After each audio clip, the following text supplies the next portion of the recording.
Hey people, welcome to CCS's, what the hell do we call this? We definitely didn't pirate this video, right? I mean, we're actually like rented out our own theater. Is that what we did? To Yes, watch absolutely. Batman v We're Superman? in a movie theater right now, and you can hear some rustling and people eating popcorn and playing Candy Crush on their phones. Oh, and yeah, people drinking noisily ass straws.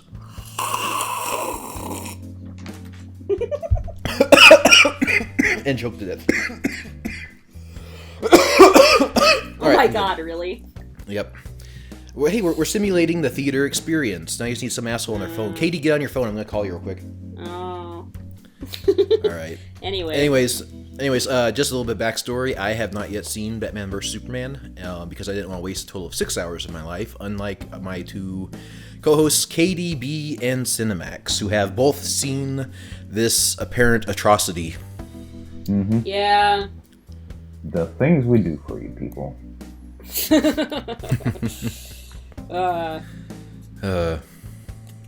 Yeah, so it's a movie. We're gonna have things to say as things happen, but it's a mess, to be honest. Like, when I first watched this, like, I was just really flat out bored for like the first hour and a half because things were happening, but they didn't feel important. They didn't feel intriguing. They didn't like. They just would cut from. I mean, you'll see, but they'll just cut from one area to another with like out any kind of meaning. It seems like, and so I just it was hard for me to really continuously pay attention. But like the way the film is starting out now, like it's okay. Like this is fine. I get it. You know. It's like Batman's past, like that's fine, but well, right off the bat, it looks like they're fucking it up because you notice Bruce Wayne's father is about ready to take a swing. He's about to do that whole action. You know, he should have acted to protect his family, like Ra's al Ghul says in Batman Begins. So the fact that Batman's dad tried to attack his attacker, which is what Batman essentially becomes and does. And he gets shot and killed. I mean, doesn't that send the wrong vibe to Batman? I mean, shouldn't Bruce Wayne be like, you know, my dad didn't act, and that's why I got hurt, so I need to act? Yeah, I mean, looking at this scene, well, credit where credit is due again. Zack Snyder's a visual director, so visually this is a very impressive scene, especially with the pearls falling down. Right yeah, now. I mean, I did like that. Yeah. Yeah, and it's a good way to do a backstory too, because it's just short and concise. It gets it over with. Yeah, I mean, people complain about the fact that, we have to see Batman's backstory again. Who doesn't? You know what? If it's well shot and establishes the character, I don't really mind. Like, as long as the entire movie is not yet another origin story like Batman. Yeah. In this case, it's Martha, and remember that. Yeah, because so I it mean, will that come was into play important later. to- In probably the most retarded moment. One of the few moments in the film that actually something happens and it's important later. The only time foreshadowing actually works in the movie, right? Pretty much.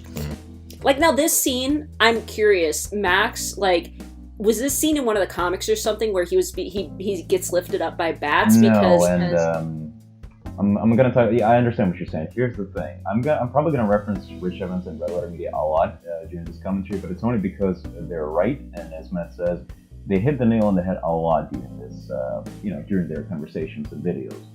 Now, the thing about Batman falling in some versions of the story, it's a well. In other versions, it's actually a cave, like the Batcave. What's going to become the Batcave in the future. Sometimes he's just sitting out in his living room and there's like a bat in the chimney. Yeah, well, the point is, once that happens to Batman, young Bruce Wayne, when he falls down and he sees the bats, he is petrified. That is his personal nightmare, the bat. And he's not elevated, like in this case, as we see on the screen. Like, he doesn't view the bats as something positive. He's terrified by the bats. But in the future, as we see in Batman Begins, a far superior movie than this one, he channels his fear and he turns it into a weapon against his enemies. So, and as Rich Evans said, what should have happened here is, given the fact that Batman is a man who's consumed by his own inner demons, but he uses those demons to fight against crime, the bats should have dragged him down. Instead of ascending into heaven, he should have been dragged down into hell so that he becomes kind of like a demon who's fighting for the good guys, so to speak. He's the necessary evil, to quote Bane. from the Dark Knight Exactly. Rises. Yeah. But instead, Exactly. because Zack Snyder and because Jesus imagery, Bruce Wayne ascends into heaven via the bat. Well, yeah, it's symbolic. He finds purpose. He finds light. Is kind of what I guess he's trying to do. Uh-huh. Yeah, but apparently, I mean, according to what Max said, that's the exact opposite. That's the of what- opposite. Exactly. Yeah. He should have been Now, dragged into this- the darkness.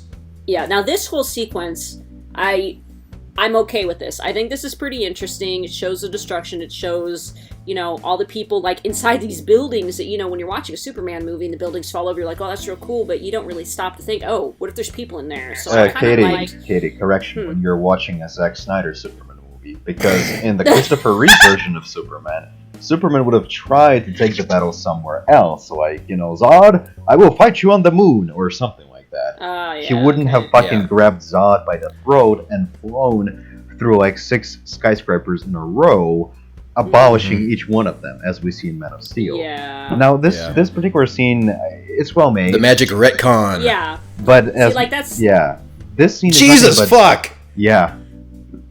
This scene is nothing but penance for Men of Steel. Yeah. But and it's I like this. This was intriguing. This kept my attention, which most of the movie did not.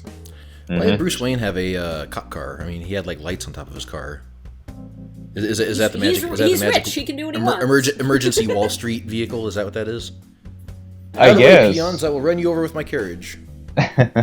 Well, he was supposed to be picked up by someone, but then he sat behind the wheel, so it could have been an emergency vehicle or something.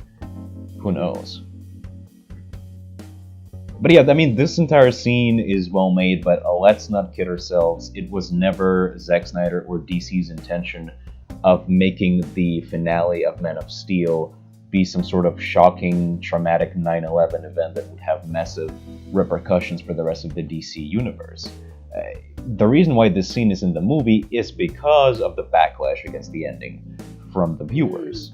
And mind you, this scene works because it establishes who Bruce Wayne is, and it establishes like the point of view of the common man when he sees this battle between gods. Yeah, and I liked that, and I feel like this would have, this is a good starting point, but then where they continue on from here with the movie, it just lost steam so quickly. And I mean, like, if they started here and then kept with, and I know that we're going to talk about this later, but kept with a lot of the plot where people are wondering if, Superman is good or bad, and then, like, if we actually kept the scene where he was on trial and, like, what his defense was for all of this destruction, that would have been an interesting film, but they didn't do that. He rode a pale horse. I was wondering about the horse, and yeah, you're probably right. That's probably some metaphor for Apocalypse. Death. Oh, really? Some apocalypse imagery. Or sorry, not apocalypse. Dark Side. Well, yeah, you're right, but That was a pun. So again, I do like this sequence. I do like the shot where Bruce Wayne runs into the destruction. To show the fact that, well, he is a hero, despite the fact that we see this version of Batman do some morally objectionable things that do not align with the comic version of Batman. But I like this stuff. I like how he helps the crippled guy. I like how that he saves the girl, because Superman was sure as hell not gonna, fly in and save her from the giant beam falling on her. The chances are he would have fucking, he would have thrown the beam at her. Just to, put her out of her misery. He would have picked up the kid and thrown it at Zod. Exactly. Would have used her as shield, even though she's just flesh and blood. He gets behind the little girl and breaks her neck. Oh boy. Yeah, so I mean, we started the movie with him remembering like his childhood, and the bats and stuff, and then we move on to this scene. That I feel like it's a good transition, start there, now we're here. But then I'm pretty sure, and it's going to transition to this soon, then we're going to be taken someplace completely different. And it's like, okay, where are we now? It says 18 months later, but like this part, I don't know why they felt like this was really, really important to include. Like, why do we have to show the people finding this thing? Why isn't it like, Well, and maybe this is just me being ignorant of the DC universe. I don't know. Well, it's what they're about to find is I don't know if I should spoil this for Matt, but you're gonna see this in a second anyway. But do you think I care? all right, fair enough. What they're about to find is kryptonite. So this particular scene I don't really mind because it kind of shows that humanity now has a weapon against Superman. It does foreshadow the ending somewhat. So yeah, but see, my argument is that why shoot all of this? Why not have them have an announcement on the news that says, off the coast of whatever the fuck, this fucking wreckage was found, or then later have Lex Luthor talking about, yes, in the wreckage that they were talking about, this was found and it's important. I'll tell you why, because if Max is gonna say it. Dun dun dun, that's why. Green Rock, oh my god, that's kryptonite. That's why that scene exists. We get it though, but the reason why you wouldn't announce that is because why would you? Yeah, but see, now it's like, okay, now where are we? Hold on a second, I'm talking here. Jesus Christ. I was gonna say, the reason why you wouldn't announce that you have a weapon against a god is because you don't want the god to know that you have the weapon. Well, yeah, I know, but I mean, I would assume that they wouldn't have, in my scenario, they wouldn't have, announced that they found the kryptonite, but like, oh yes, there is wreckage and we're, examining it, whatever, but I don't know. To me, I felt like that scene wasn't really needed. Well, I get what Matt's right. Chances are, but again, I don't think it's the U.S. government that sponsored that expedition. I think it was Lex Luthor, so I wouldn't advertise the fact that we have a weapon against Kryptonians now, regardless of who was financing the expedition. By the way, look at this character right now. Just keep in mind the fact that this is Jimmy Olsen, okay? Zack Snyder has officially confirmed this is Jimmy Olsen. You'll understand why this is important in about 2 minutes. But but as far as pacing, we go from, I think it would have been more effective had that scene happened later, perhaps. Yeah, see, now that I could understand, like if they kept the scene, but like maybe put it in a different spot in the film, because otherwise we're just, there's all these jump cuts. We're here, and then we're here, and then we're here, and then we're here, and it's just, to me, it was jarring. Yeah. Because it's like, okay, where are we now? Who are these characters? What is the significance of this? Okay, this is the scene. This is important. Again, remember, Zack Snyder is trying to make amends for Man of Steel. He wants to portray Superman as the good guy. So what do you think is going to happen next? Jimmy Olsen dies, of course, because, Superman can't be arsed to go over and, protect Lois. Well, you say that, and yet just wait.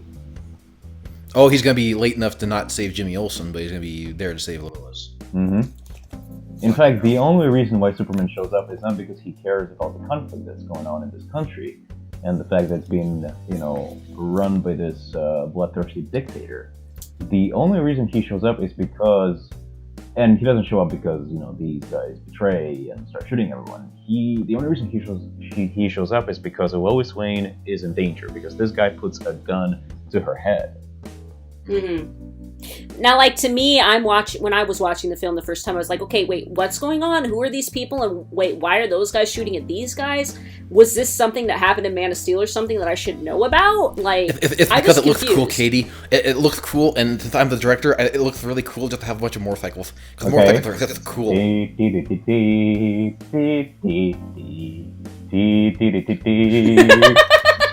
Max. Death on the red cape. Yeah. Captain Collateral damage. Also, again, remember, Zack Snyder is trying to make amends for Man of Steel. Superman is no longer a murderer. So what's gonna happen now? He kills this guy. and she gives him this little gentle smile, like, yeah, go ahead and kill him. And he smiles back, yeah, I'm gonna kill him. I'm gonna run a human being through 6 inches of stone multiple times. There's no fucking way that guy survived it, and Superman knew he would not survive this. So, well, especially when you think about, like, I mean, the velocity and force is what kills people. I mean, it's not necessarily touching a car; it's the speed of the car hitting you. Yeah. So when you have an object like Superman flying at you that fast, you would evaporate from the impact. You would be like one. You'd be like that one guy in Deadpool that hit the fuck. Yeah. Yeah. You'd be like the one guy in Deadpool who hits the fucking sign and it gets smeared into like a fucking street pizza. Yeah, but Matt, you forget that guy was there when they got there. Oh right, yeah. Also, yeah, that's Nobody's getting hurt. Yeah, see, like, okay, so again, it's just like more. I don't know. It's just the scenes work, and yet there's just so they're just. I don't know. The cuts are too frantic. I mean, Yes! okay, so we went from the There we Middle go. East to Congress, back to Lois Lane, who's apparently back in the States, and it's like, what the fuck is going on? Well, okay, just to address something, the scene that happened previously with Senator Finch, I think her name is. So we have this black woman, this African woman, from the country where we were just 5 minutes ago, and she confesses to have seen Superman show up during the conflict. But so what? The implication here is that the United States, as well as the rest of the world, thinks that Superman was responsible for the massacre that happened in Africa. But here's the thing: the people who were killed there, they have bullet wounds. Yeah, Superman like doesn't what the use hell? bullets. Yeah, that doesn't make sense. Like, sure, Superman can be held accountable for the death of the general, that one guy, because obviously that guy is fucking mush at this point. Splattered. Yeah. Yeah. Like a bug in a windshield, but everyone else... The exact analogy. Perfect, Max. But everyone else, it's like, well, we performed autopsy on these people, and we found multiple bullet wounds, and Superman doesn't use I mean, bullets, if they're smart enough to figure out later that Superman wouldn't use a bomb to kill people, then surely they're smart enough to figure out he wouldn't use bullets. Yeah. And again, spoilers, but this entire thing was orchestrated by Lex Luthor in an attempt to frame Superman, but what's there to frame for? Like you saw the pocketbook that Lois Lane had, like that's going to be a huge MacGuffin throughout the entire movie, her trying to prove the fact that Superman was not responsible for this massacre. But when they just gotta dig out the bullets out of the bodies.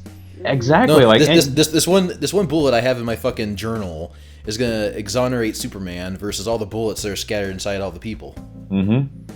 Like at the very least. Yeah, now see that's something. Oh, go ahead, Max. At the very least, use napalm or something. Like, oh, he incinerated them with his heat vision or something. Exactly. Find like a laser or something and shoot him with a laser, or just hit him with like some vehicle going 600 miles an hour and knock him through a wall. Yeah. Yeah. See, like the whole like bullet subplot lost me when I first watched this, because I was like, why is this bullet important? Like, what does this have to do with everything? I felt like why did we need to have that subplot in this film? Why is Lois Lane... I understand why it's there, but I don't think it's good.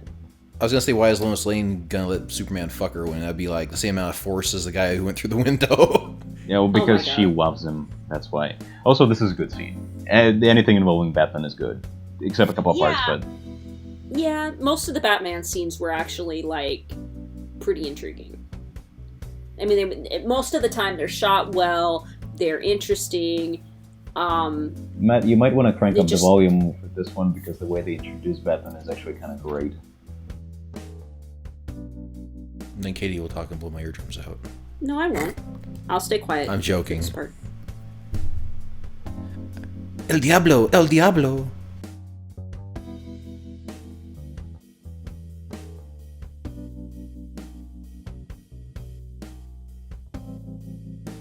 Oh, they're Asian prostitutes. Never mind. It's still there. I like how they refer to it as it. Like, I like there's an inhuman element.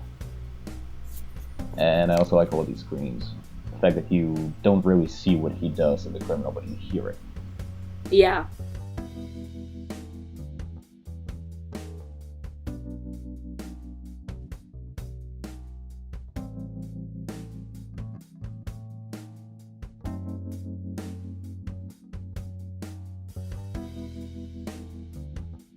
Was that the Wilhelm scream? I was gonna make a joke about that, like, wouldn't it be ridiculous if it was? Like, it would take all the tension away, but nah, not really. I think they use that scream later, though. Oh yeah, and like, it's ridiculous when it happens. Oh yeah. But this scene is good. Mm-hmm. Again, makes me wish this were a standalone Batman film starring Ben Affleck as opposed to Batman v Superman. Oh, they're gonna make one though, aren't they? Oh, they will, but first we have to sit with this. Also, keep an eye out. There we go.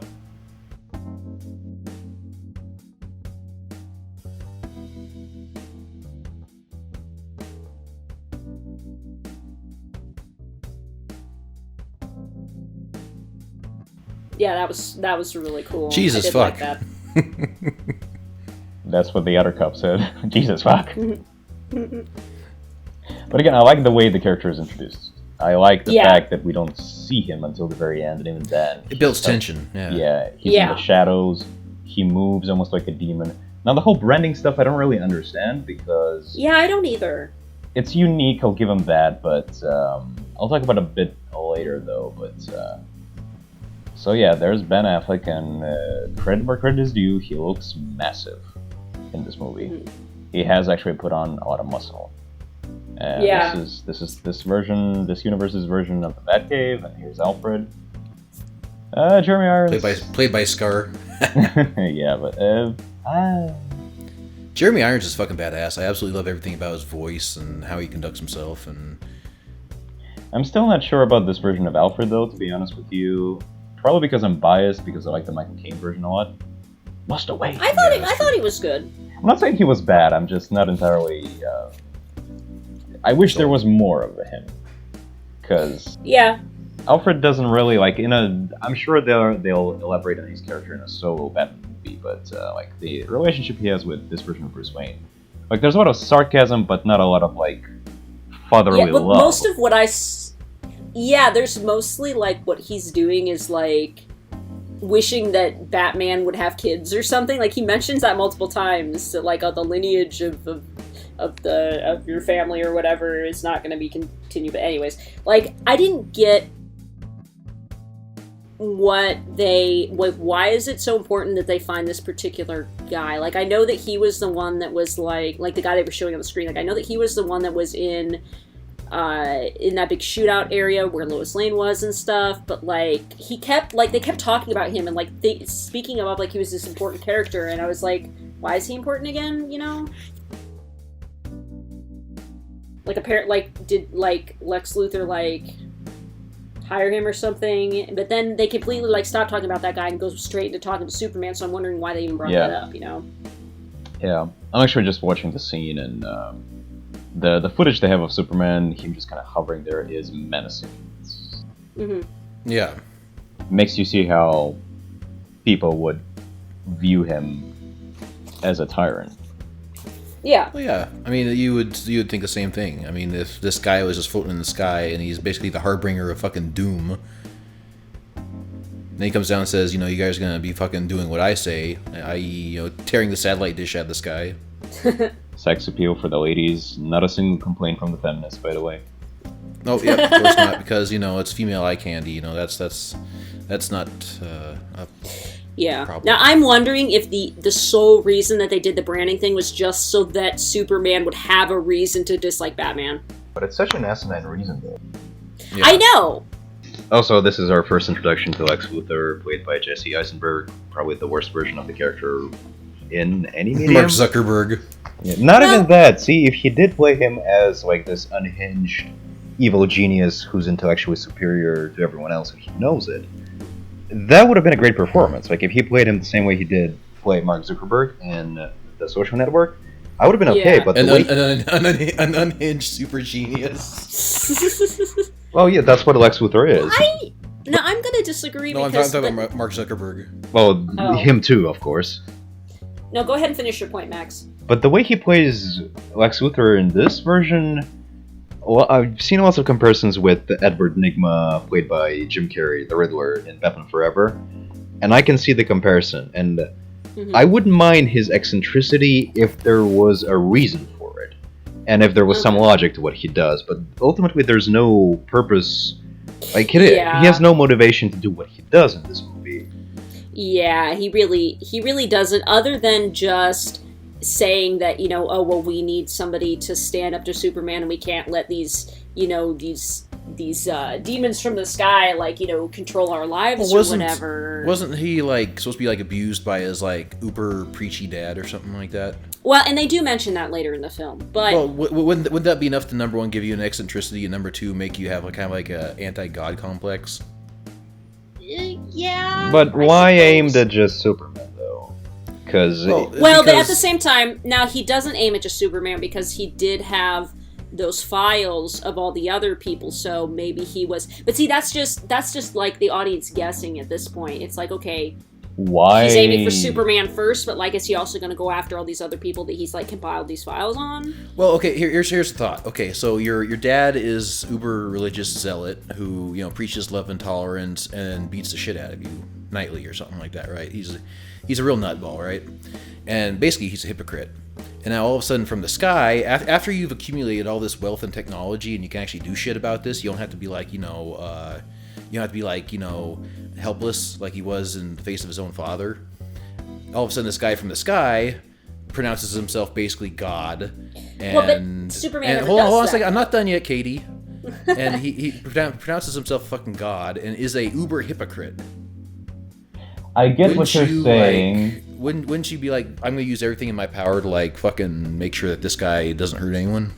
I get what you're saying, but you have not seen the entire movie, so what you're saying makes sense and would have made for a great Lex Luthor in a different movie written by a more talented writer, but what he does later in the movie contradicts, or at the very least does not align with what you just said. So yeah, all right. I was doing conjecture here. So the whole thing with the father, it comes out of nowhere and comes so late into the picture, and it doesn't make any sense that it doesn't justify any of his actions. Now, a couple of things to talk about here because we got to do a little bit of catch up. Is that the legless Flash Thompson or DC's Flash who can't run anymore? Or way back when.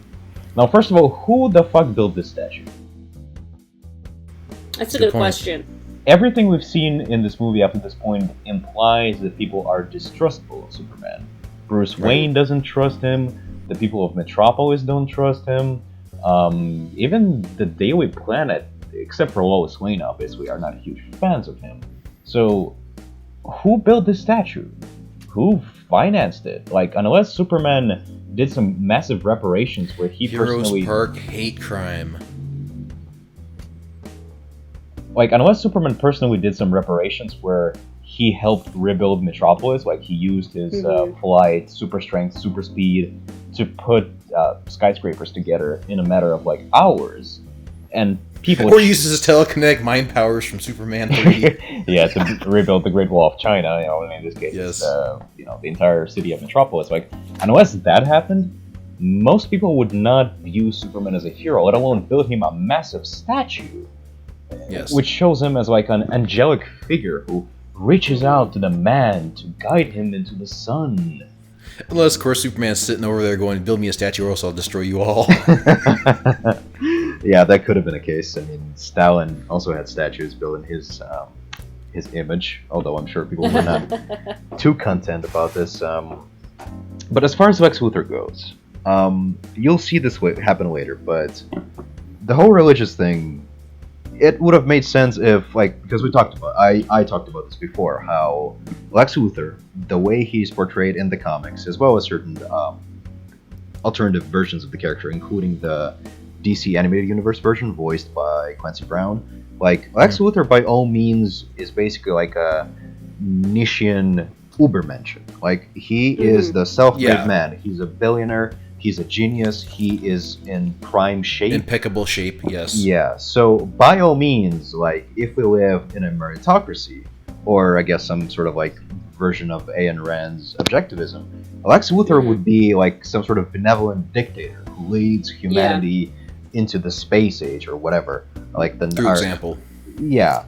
But then here comes Superman, an alien from another world who outdoes not only Lex Luthor but everyone else just by the virtue of his biology. Because he's Kryptonian, because his body reacts differently to the yellow sun radiation, all of a sudden he's God. Superman didn't do anything to earn any of the gifts that he has, but just by the virtue of being basically the biggest and the scariest alpha male there in the world, he's Superman. Even though technically all Superman does, this varies from comic book to comic book, but basically what Superman does is just save kittens from trees. It's not like he uses his miraculous space-age technology from Krypton to do anything good, to cure cancer, or solve, world hunger, or something like that. Whereas that's... Can we talk about... Oh, go ahead. No, I'm pretty much done. Whereas this version of Lex Luthor there's nothing like that. I'll talk about Lex Luthor later once we get to those scenes, but so far, what he does doesn't really... Again, lots of eccentricity, and for some reason he wants access to the Kryptonian ship. That's it.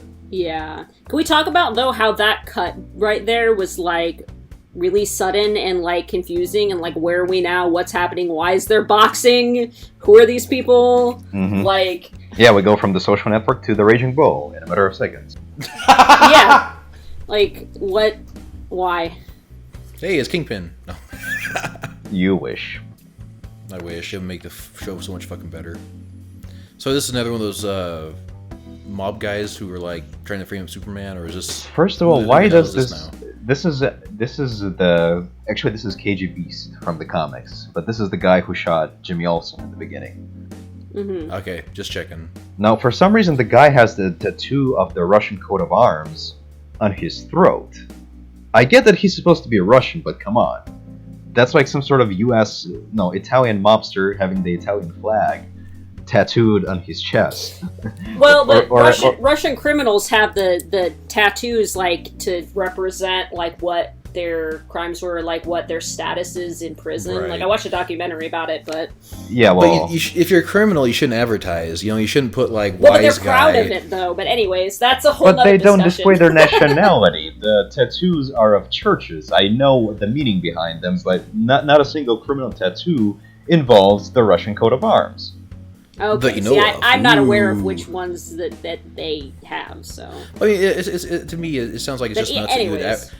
It just sounds like nuts, like you would advertise. I mean, you know, you wouldn't have "wise guy" written on your chest if you're an Italian mobster, and you wouldn't have "crazy" tattooed on your forehead, Leto Joker. Damaged, but yeah. Whatever the fuck he has tattooed all over his head. Remember that one meme where it shows like Ben Affleck's Bruce Wayne, and on his tattoo he has like "my parents were killed," the blah blah blah blah blah. I'm really remorseful, tattooed on his forehead. Now, the scene that happened before that, Mhm. Lois Lane... Jesus, these quick cuts. Yeah, I doesn't know. make any sense. Lois Lane with the notebook.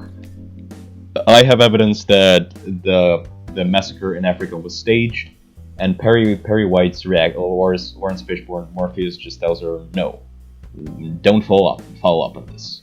Just go and write something else. Like that's all Lawrence Fishburne does in this movie. Clark Kent wants to write about Batman. He's not even given an option with 2 different colored jelly beans. No. Again, Clark Kent wants to write about Batman, which I think most people would be interested in reading about. A vigilante taking a stand, leading a one-man war against crime in Gotham. But instead, Lawrence Fishburne tells him, no, you should write... Cover the Kardashians.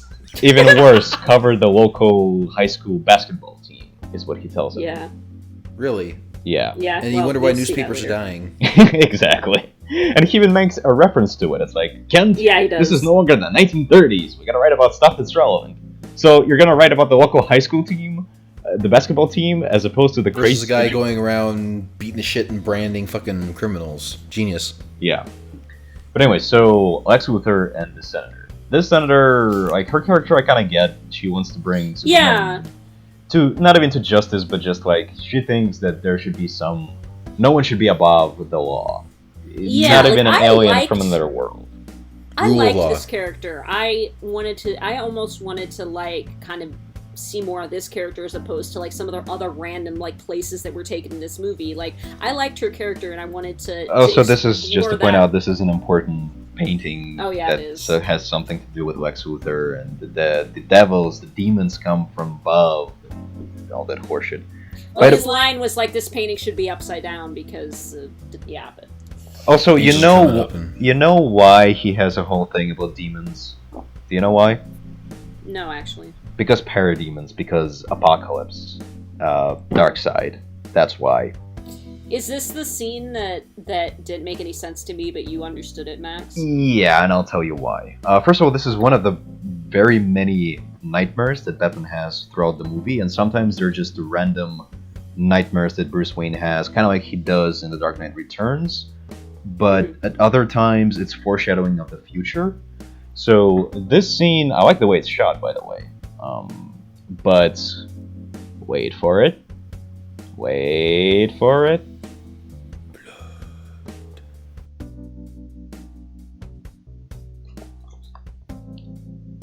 Bruce, why didn't you save us? Bruce.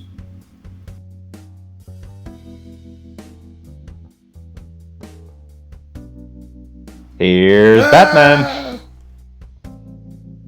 All of a sudden, this movie became Five Nights at Freddy. For some reason.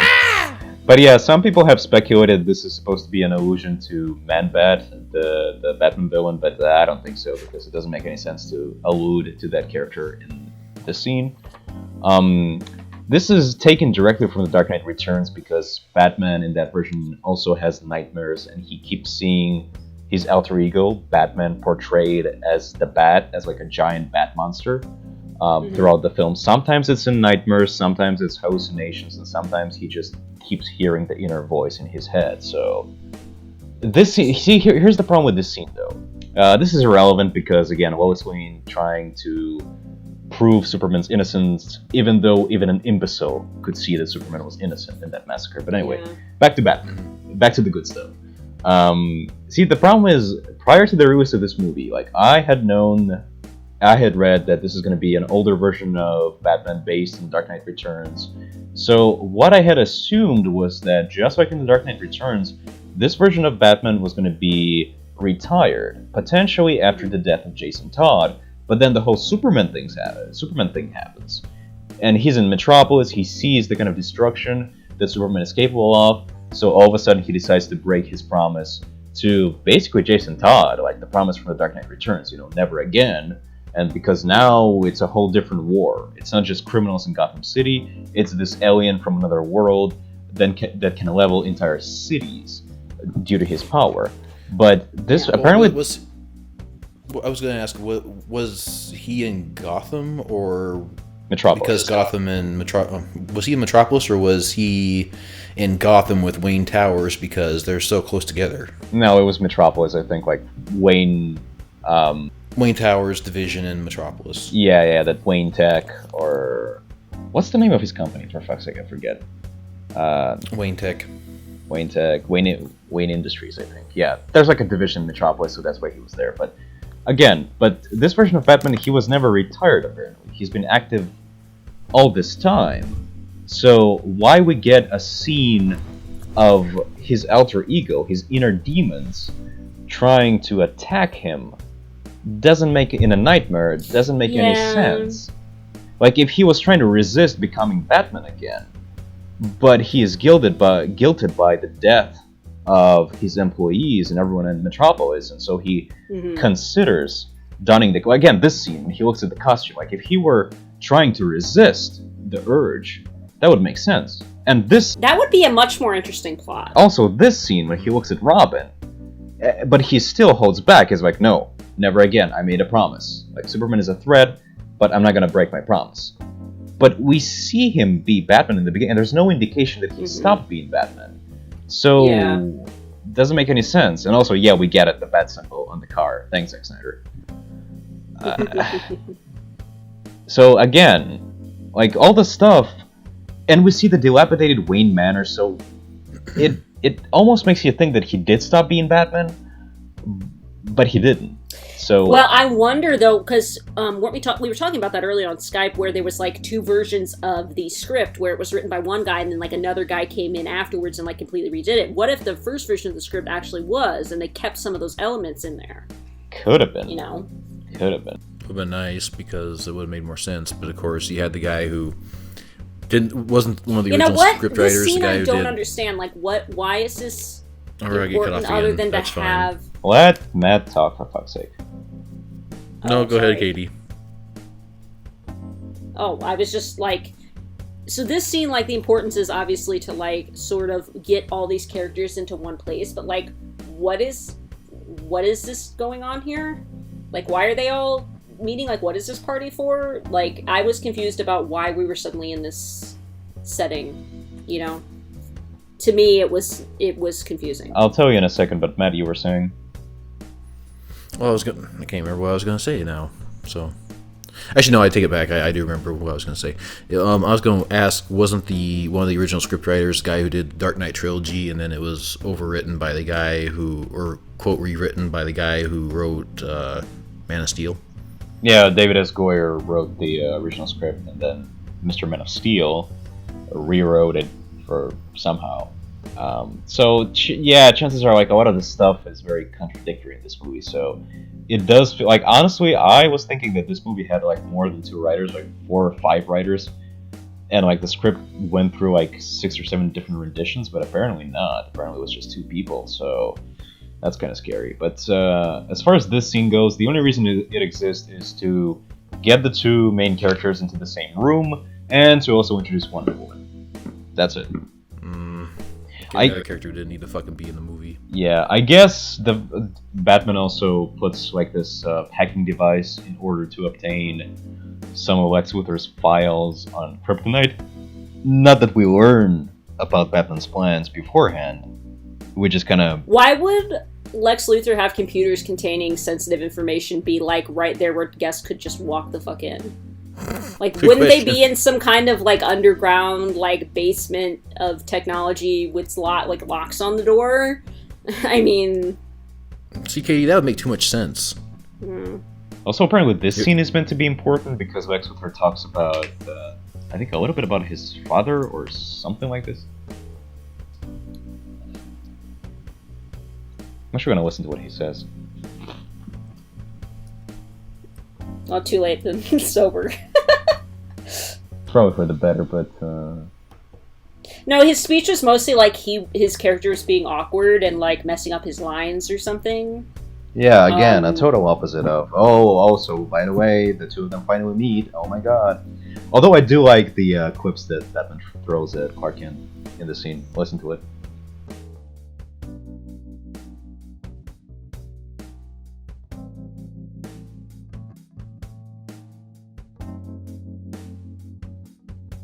Captain Hypocrite.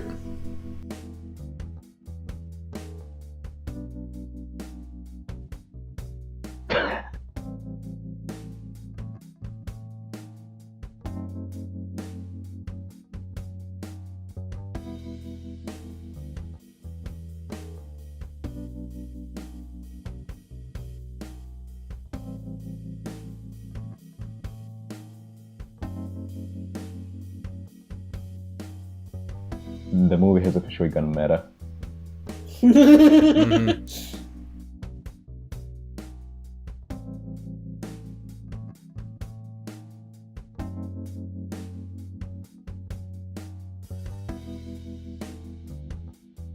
And the scene gets ruined by the spiritual successor to the Riddler from Batman Forever. Quack quack.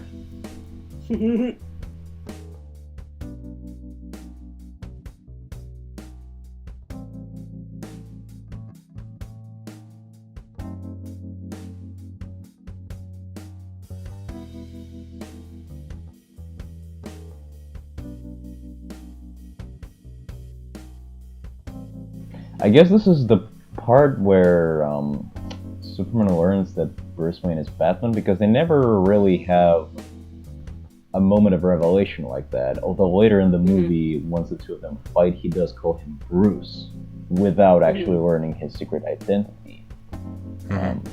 Like in all the other versions of the 2 of them. Also, yeah, this is the part where Superman tries to be a hero, because on TV he sees that there's some accident happening in Mexico, I believe. And again, it's not like Superman was actually scouting or patrolling the world trying to see if there's any danger. He just randomly passes by a TV screen that has news coverage of this, and that's when he decides to intervene. Like, obviously I'm not a huge fan of that Superman Returns movie by Bryan Singer from 2006, but I did like that one scene when he is in the stratosphere listening to the world, even though it's kind of creepy with this version of Superman, but still. Like, he's not just confined to Metropolis, he actually tries to help all of the world. Whereas this version of, I think this is where that depressing montage of Superman quote-unquote saving the day happened. Yeah, here we go. Yeah.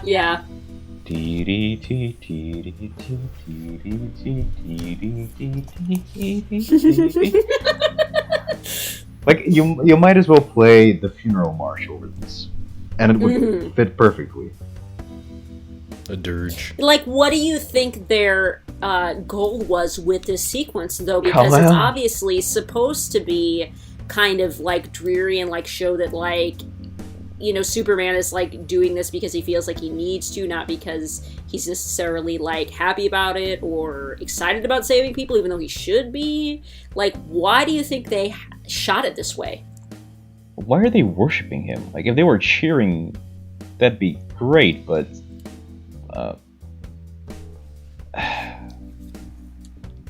again, the news footage is very reminiscent of Dark Knight Returns, and which is applicable in this case, where they're arguing about Superman and his actions and how is he a force of good? Is he doing this for selfish reasons? But makes me wish the entire movie was about this.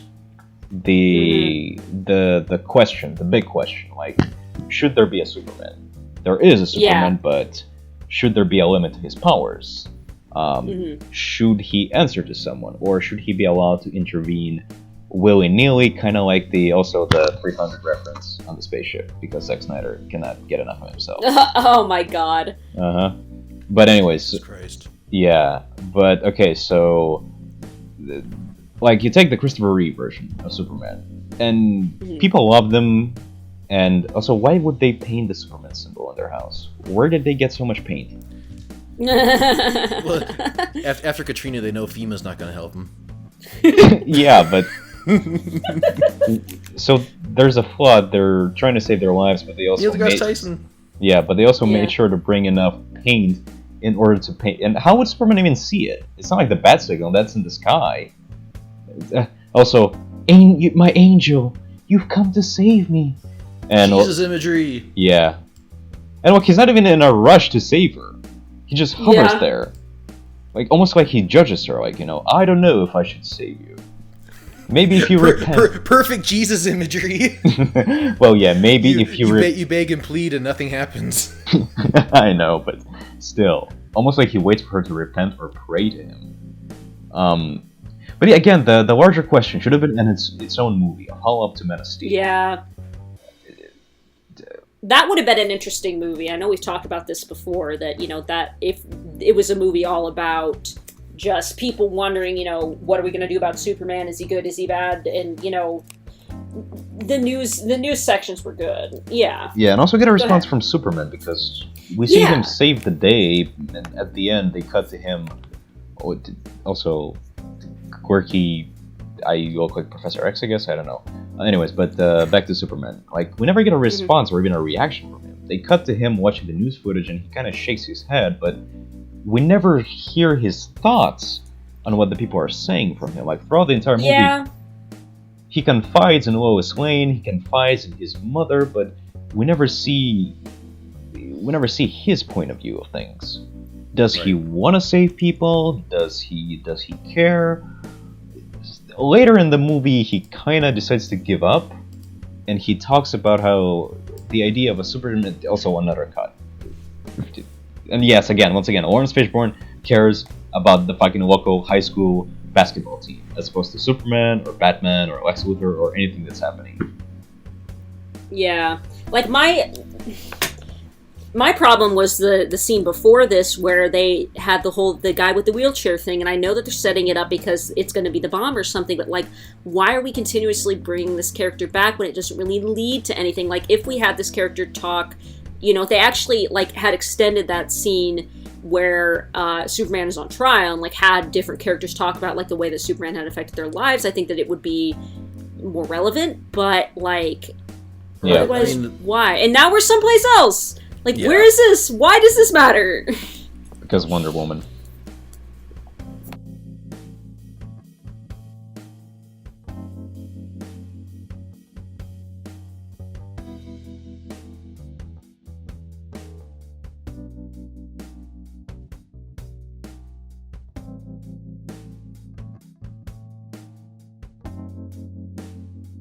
But Matt, you were saying? They focus way too much on this one guy in a wheelchair who kind of looks like Zack Snyder, to be honest. Self-insertion. Yeah, that's why he's there. And they have this guy in a wheelchair, and of course he's the guy who had the building land on his legs and break him, and now he can't walk, or he had him amputated, or whatever the fuck happened, and now he's he hates Superman, right? Because he's the one who kind of caused him to lose the use of his legs. So if they would have at least put him on trial, at least maybe say him have a few words, as you guys are mentioning, then that would make more sense, because then you have that human element of how Superman is genuinely fucked up. And maybe maybe it is a metaphor for Zack Snyder, because the Man of Steel basically cut his legs out from under him. Maybe, but about the wheelchair guy, why is it just him? Why is he the only one present at the trial? Shouldn't be more people from Metropolis oh, my children, they were in this school and Superman picked up the Where's school the bus. little girl? Yeah, or her she should be talked about because she lost her parents. Millions of people perished during that fight scene. So if this guy were a leader or a spokesperson for some underground organization that's against Superman, and what he did was not just a lone act on his part, but rather the anti-Superman organization making its mark, so to speak, that'd be kind of interesting. They were kind of like the mutants from Dark Knight Returns graphic novel. Only, it was less about chaos and whatnot. Also, here comes the fucking another Knightmare sequence that's going to set up Justice League. You might want to watch this, man. Okay, watching intently. Jarring transition, by the way. Yeah, see, we don't know if this is a dream or, just another jump cut to someplace else. Because it just says decrypting, and all of a sudden there's this. Also, Omega symbol, dark side.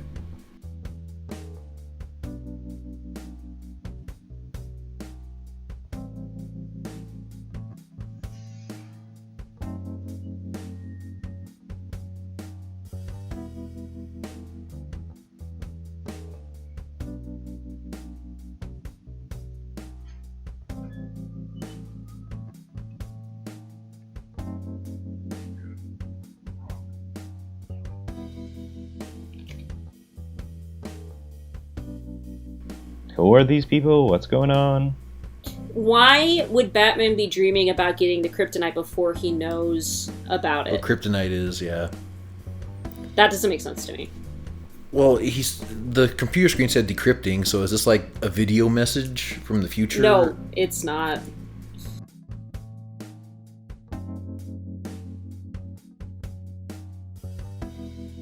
Because, the guys who were in the black robes were totally not suspicious. And Batman could not foresee this? They all have Superman logos on their arms. Yeah, this is where the movie goes full injustice. And he's shooting people. Yeah. Batman's shooting people. Mm-hmm. Something that never fucking happened.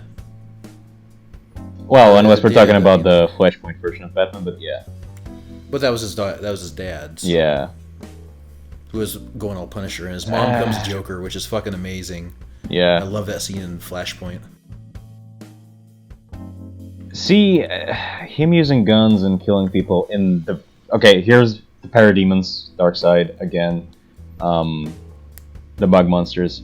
But him killing people and using weapons in a nightmare about a future apocalyptic scenario, I can kind of buy, because it shows that he's been driven to the point where he's broken his own code. And the fight with Superman has become so drastic that neck snap, that he is willing to basically become a killer like Superman to defeat him. You, again, going back to the Dark Knight and Harvey Dent's speech, you either die a hero or you live long enough to see yourself become the villain. So him being this brutal in the future, because he's got probably the best scene of the movie, and even then it's a nightmare that never happens. But again, I wish this movie were this, or would have been the movie about Superman being responsible for his actions, or a solo Batman movie, not this collage of different shit that doesn't make any sense. Now, the scene coming up where the Flash comes in, is it just me, or was the acting in that part, it felt really flat to me? It felt really listen to what he has to say.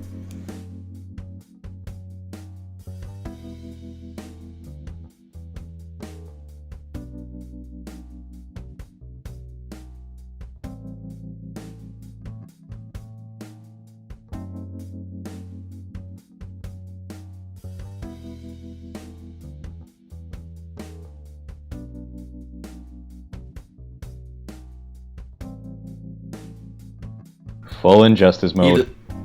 did the same thing to the Joker when the Joker made Also, this is the Flash.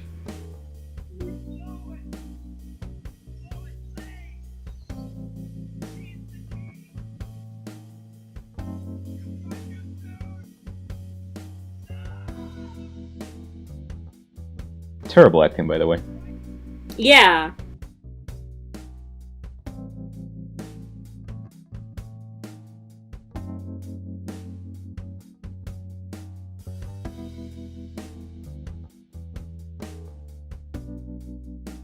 You've been right about him. You have to find us.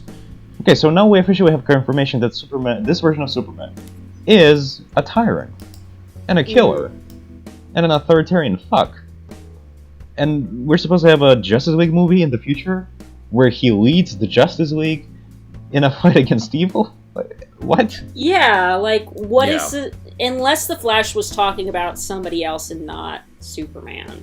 Nah, it's but Lois. then why He would says he it's mention Lois. Lois Lane's? Yeah, so see, like, that doesn't make sense to me. Like, if he were talking about the Joker, like the Joker kills Lois Lane, then it's like you were right about him. You are always right about the Joker. Well, yeah, he knows that. Because really, the Joker is the one who, like, we go back to Injustice: Gods Among Us, the DC NetherRealm Studio video game, where Joker causes Superman to kill Lois. Yeah. Using, like, a Scarecrow's hallucinogen or something like that. Yeah. And then Superman goes full tyrant. Because he kills Joker, and then he is like, you know what, everyone, fuck you all, Lois is gone. Lois in DC is the key. I think even, it might have been Batman the Animated Series that said, you know, Lex Luthor said that the one thing he'll never do is do anything to Lois Lane, because the minute he does, Batman or Superman will become a fucking tyrant. She's his He only. recognizes that fact. She's his only Yeah, anchor my to humanity. Yeah. Go ahead, Katie. My question, like, this whole, like, the white Portuguese thing, it's set up that it's supposed to be some kind of big, like, mystery about, oh, who is this white Portuguese guy, but then it ends up being a ship, but, like, why do we have this mystery about? It's like there's so many things going on in this movie all at once. Like, okay, who's this lady that we later find out is Wonder Woman? Okay, that's fine. Like, what's this wheelchair guy doing? What's this white Portuguese stuff? Who is this, like, Russian guy with the tattoos? Like, there's just Why so did many the Flash little show up for 5 things. seconds? Exactly! Like, there's just so many little mini subplots, and it's just like, why are there so many things? Like, it's just so hard to keep track of everything that is apparently going on in this movie. Yeah. But it's, yeah, to go back to Superman again, I don't know what they're doing with this version of the character, because again, they're trying to repent for Man of Steel and try to show that he's a hero, but then we get an apocalyptic vision of the future where Yeah. Superman has joined forces with Darkseid and rules over the world as a merciless dictator who kills people left and right, whereas Batman leads what looks like a resistance of some sorts. And you could argue, well, that's just a nightmare. Like, that's because Batman views Superman as a menace and a threat. Like, that's how he would see him in the future. But then the Flash shows up and confirms that what Bruce Wayne had just seen was true, and that if something happens to Lois Lane, Superman would go off the rails and become a dictator, a space dictator. Then why are we supposed to root for this character? Yeah. Well, hopefully that people realize that the only one to root for is either Batman or Lex Luthor. And here's Yes, another let's kill here's this another mini dictator. subplot. Another mini subplot that we're supposed to care about is this bullet thing that, like, again, like, the first time me watching through this movie, I was like, what's the significance of this bullet? And now the second time watching through, I'm like, oh, okay, I understand why. But still, like, Who still, like, it's not like anyone blames Superman for the massacre. It's not like they want his head. yeah, Everyone's kind of yeah, like, forgotten there about was it. never... It's not like it was ever, like, a big, like, thing that we were shown in the news, like, oh, Superman did this massacre in the thing. Like, if that was it, I would And did understand. he but, like, massacre terrorists? I mean, Yeah, so like, why would so anyone care? why It's is like this saying, important? oh, Superman shot Bin Laden, and oh, we better bring him in for trial. It's like, yeah, right. Also, can I just point out the fact that this scene is nothing but just a visual homage to The Dark Knight Returns. Batman perched on something with what looks like a sniper rifle. In The Dark Knight Returns, he shoots a grappling hook between two buildings as he's trying to stop Two-Face, but in this case it's a GPS tracker. Now what we're about to get here is a ridiculous scene where, As compared to the rest. well, it made me, like, up until this point, I was with this version of Batman, because I was liking everything I was seeing, except for the stuff where he uses guns and murders people in the future.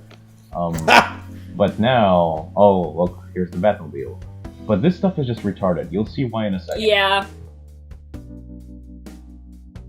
Da-da-da-da-da-da!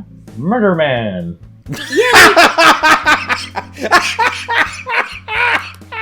Also, you did hear the LaughingMan scream, didn't you? Yeah, that was, yeah. As if they weren't dead enough. Oh, what the fuck? You're Like, look now, at that. I He's might be dragging the guy like wrong. half a fucking mile. Yeah, like, I might be wrong about the Batman character, but isn't he, like, more of, like, a sneaky guy who would just sneak in instead of causing I'll this talk big about fucking... this in a second, you're right, but just Okay. look at this absurdity. And now you get to die a second time.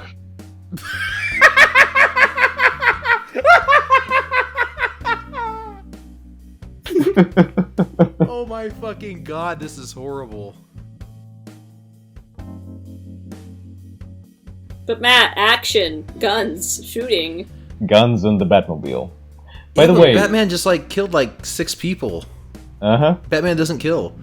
And now he's Well, shooting he just shot killed that another guy. car up. Yeah. Jesus fuck, what the hell's going on? And also, they never mentioned the fact, like, in The Dark Knight Returns, I'll talk about this in a second, but when the giant bat tank shows up, rubber bullets. They make sure to establish the fact that it's rubber bullets. He doesn't kill any of the mutants. In this case, Yeah, in fact, the head mutant even like chides him for it, you know? yeah. But in this case, I don't give a fuck. I'm gonna kill every single one of you, motherfuckers. Because why? Imagine how short the Dark Knight would have been if he just shot the Joker. Well, here's my question to you. If this version of Batman kills, why is the Joker still alive? Why is the Riddler alive? Or any of his Good versions? question. Well, yeah, it's like he's killing all the people who are the henchmen, you know, these guys who can't apparently get work anywhere else. Oh my They're like, god. Another casualty? yeah, well, that's just it. They're all casualties. I mean, it's like, yeah, I'm gonna go out and kill all these bad guys, and so most of these are like henchmen who are like just like getaway drivers. And when it gets to like the main bad guy, like if it was like Penguin driving thing or something like that, I'd be like, I'm gonna take you in, Penguin. It's like, you just killed all my men. Yeah. Also, I was robbing a bank. You killed 6 people. 2 more guys dead. Jesus. Fuck Zack Snyder. Jesus Christ. Practically nothing is left of this car. Jesus Christ. Also more guns. Now, here's the thing. Katie mentioned this before. Like, isn't the whole point of Batman is that he uses stealth, right? Yeah. Yeah. Yes, he does. Also, Like stealth and rockets. yeah, in the beginning of this scene, we saw Batman plant a GPS tracker on this thing. Wouldn't it Yeah. make more sense to follow these guys them. from a distance and then infiltrate the... Also, here's Superman. To infiltrate the location where they're hiding and then steal the kryptonite without killing anyone and without setting off any alarm so that Lex Luthor does not even know the fact that the kryptonite is stolen. If his goal was to steal the kryptonite, then why did he even plant the tracking device? Because that would be something you would do if, like you said, he was going to get it later. But if his goal is to get it right now, there's no point to plant a tracking device. Yeah, he was always on their tail. There was no risk of him losing them, well, aside from the only reason they did this is because Superman intervenes right now and he loses them, and then he finds them later on, but that's almost like ex post facto thinking, like, we're gonna have this scene where he follows them, but then Superman intervenes, so shit, now how is Batman gonna know where the kryptonite is? Oh, I know, he's gonna plant a GPS tracker there for some reason. Yeah, but like that in canon in the story, that just doesn't make sense for that character to take that action. Yeah, because I mean, Just like the other guys I just killed.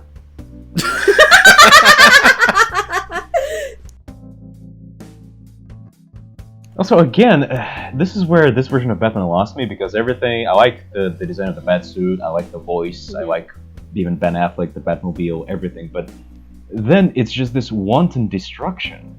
Like, both of the characters... and visual wankery. Yeah, but both of the characters prove to be hypocrites, because Batman doesn't like... If this version of Batman never killed, and he takes offense with Superman causing so much destruction, and also snapping Zod's neck, it's like, I had to deal with the Joker, but I never killed the Joker, I never crossed that line. I would have been okay with that. But in this case, where he kills henchmen left and right, And then Superman, like Superman, you could argue that he never even deliberately killed anyone, well, aside from Zod, obviously. Like, most of the deaths were a result of... Also, I like how comical it looks that this thing is half destructed and have destroyed, and they bring it in somehow in one piece, and I guess Lex Luthor... There's a tracker. And no one sees it. I mean, look at the size of that thing. But yeah, so this is the only reason why the tracker is there. Because he lost. He lost them because of Superman. He was shooting up the truck that had his tracker on it. He could have shot off his own tracker, like so. Well, he could have destroyed kryptonite, the kryptonite inside. Yeah, exactly. Well, here's a good question. Okay, let's say you're a henchman and you're driving around. All of a sudden, you're confronted by like Batman, for instance, right? Would you take your shipment immediately to where you're gonna go? No, you'd try to lay low. You'd be like, yeah, lay low, exactly. Call Lex Luthor and say, holy shit, we were just assaulted by this crazy guy in a tank. We'll meet you in a week somewhere else. Yeah. He knows about kryptonite. Our plan has been kryptonite. We gotta switch vehicles. We gotta change members. We gotta get new members. Yeah, but I mean, there's a whole ton of things that you would do to try to cover your tracks so you don't get caught again.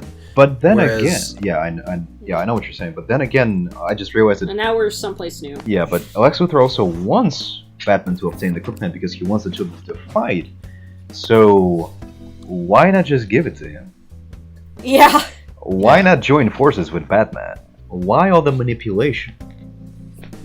Because we'll learn later in the movie that Lex Luthor is aware that Superman is Clark Kent, and he's also aware that Bruce Wayne is Batman, somehow, I don't know how. And so he's been manipulating the two of them to fight, mostly to have Batman kill Superman.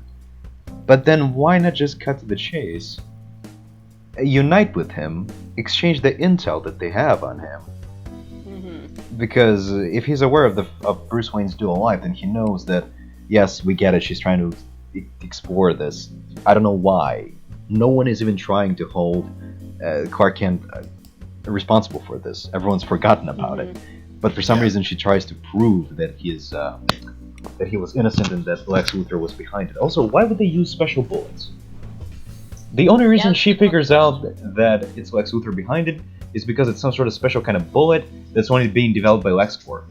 Use normal fucking bullets that cannot trace back to you. No shit.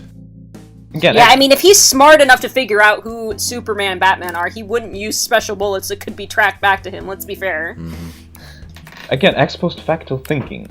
We want to have Lex Luthor try to frame Superman for this? Why? So that Lois Lane can go in an investigation that would reveal that Lex Luthor was behind this, and then the world would know that he's a supervillain at the end. Also, this is the... Christ, not crushes. This is where the... not the interrogation, but the courtroom scene is going to happen. Well, it's never going to happen. I wish it did. But... Also, apparently this... Yeah, see, I mean... Oh, go ahead. And this is where Lex Luthor is going to push Batman over the edge with the checks, which is such a ridiculous concept, because that was stupid. As you'll see in a second, Bruce Wayne was not even aware of these checks until the last possible moment. But anyway, so you were saying, Katie. Oh, like this scene, it starts out good because it starts out with, okay, here is somebody who was affected by Superman and his powers, and look at my legs, look at what happened, this is because of Superman, and we start that out, and I wish that we would have focused more on that, but instead now we've got these checks and stuff, and I still don't understand why this is a thing. Why did they put this in the plot? Why is this... Bruce Wayne equals blind. Who wrote this? A 5-year-old? Yeah. Was it supposed to be Superman got hold of his checks and wrote... No. It was supposed to be the wheelchair guy rejecting the checks because it's oh, Bruce Wayne, you should take him down. Superman is evil. If you're not gonna do it, I'll do it. But here's the problem. Bruce Wayne never saw the checks until now. Yeah. I guess you could say it was the combination of the checks and the Capitol building exploding, but still. Also, Matt, remember when you talked about earlier about how this version of Lex Luthor is just against gods and he's pro-humanity and whatnot? Watch this scene and basically your theory is going to get eviscerated, the same way the building is going to get eviscerated, because what Lex Luthor does is just, it doesn't justify what noble intentions he might have had. But okay, so this stuff with Superman showing up and all the people hating him, I kind of like. Yeah, I did too. There's a scene coming up with this scene when he's walking down the hall and all the people are terrified of him. They're giving him looks. They look at him as like some sort of weirdo. And this is actually when I started to feel something for this version of Superman. Because prior to that, we saw the media trying to lambast him and all the people going back and forth about it's like, oh, Superman is a threat, or no, he's a force for good. And oh, so he shows up, credit where credit is due to this version of Superman. He actually shows up to answer. That black lady's looking at his ass. Oh, of course she is, because Henry Cavill, and I mean, just look at that suit. It highlights every single muscle in his body. Yeah. But again, this He's not wearing scene... underwear. Yeah. This scene is interesting. And I wish it actually went somewhere.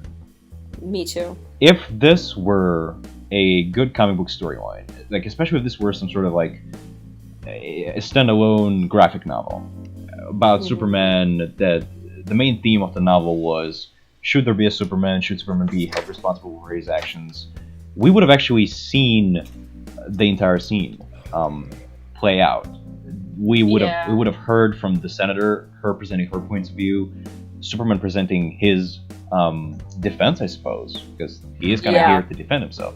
Also, for some reason, Lex Luthor plants a jar of piss on her bench. For some reason.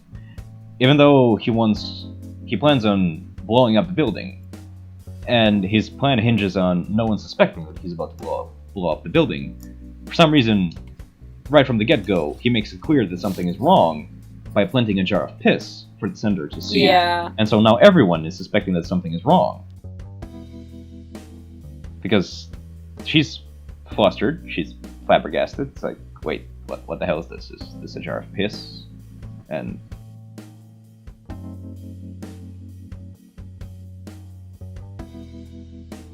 like, and especially especially Superman with his super senses and whatnot should pick up that something is wrong. I mean, just well, but they mentioned that everybody later. can tell something's wrong by the look of the guy's face. Boom.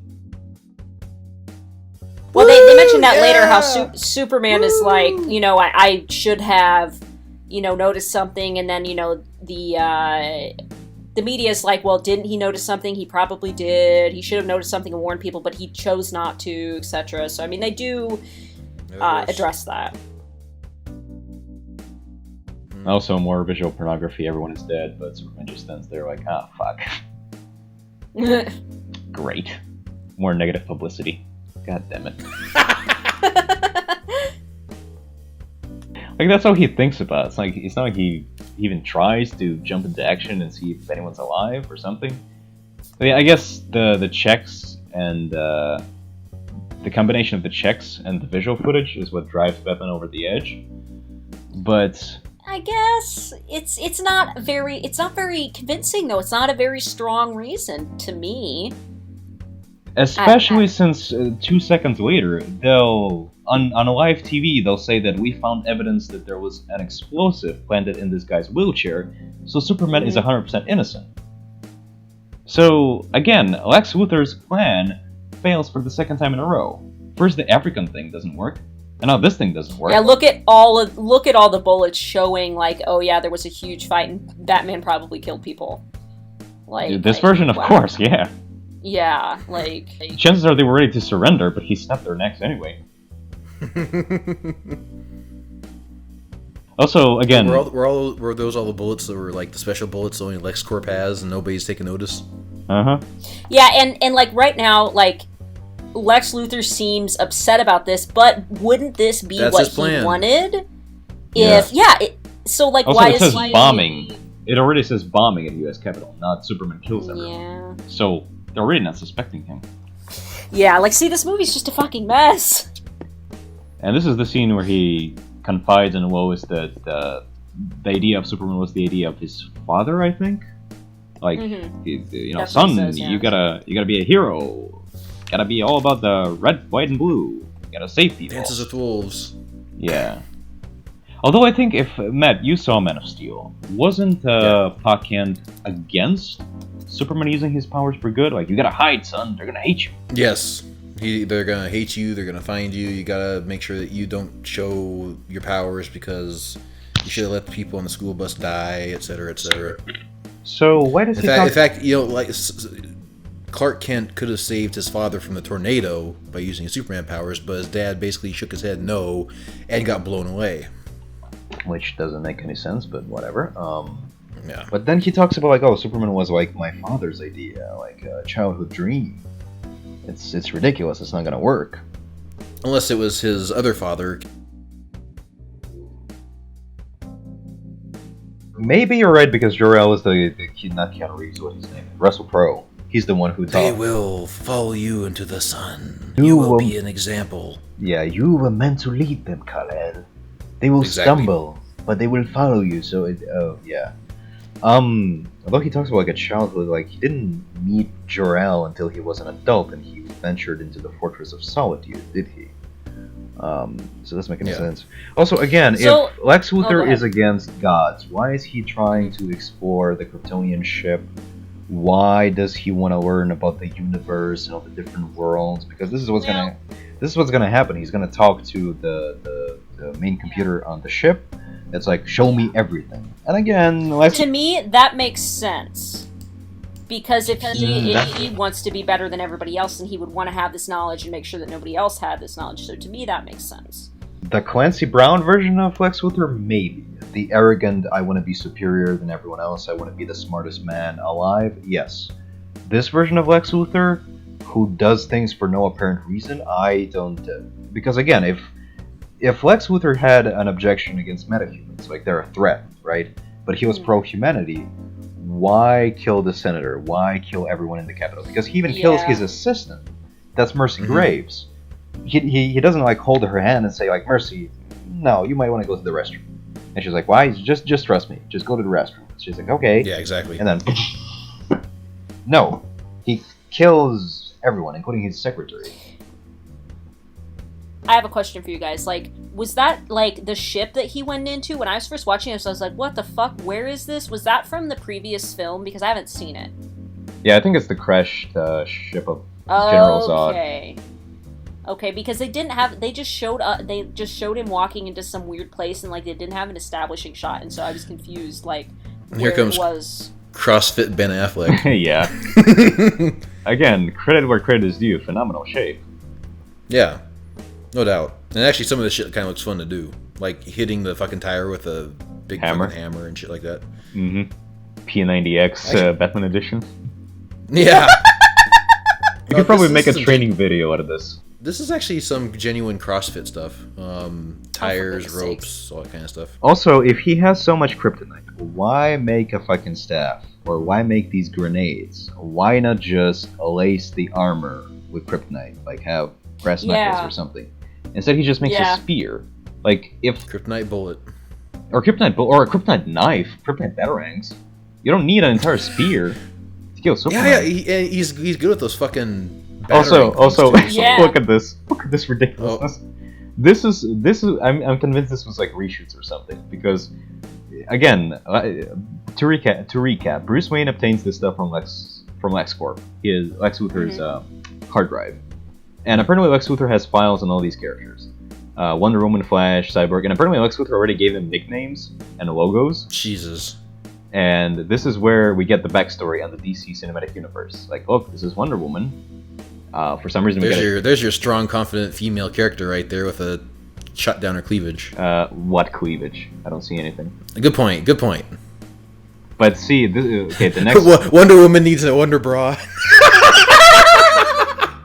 But see, this is the revelation. Oh my god, she was alive in Belgium in 1980. Oh my, look, it's the Wonder Woman costume. Yeah, now personally, I thought that was pretty cool because up until this point, I was like, who's this bitch? Like, why are we continuing, like, to talk, like, who's this lady? And now I was like, oh, it's Wonder Woman, okay. And so to me, like, not knowing the, like, DC Universe or whatever, like, that was like, oh, okay, that's cool, so that's who it is. But, like, why does it come so late in the movie?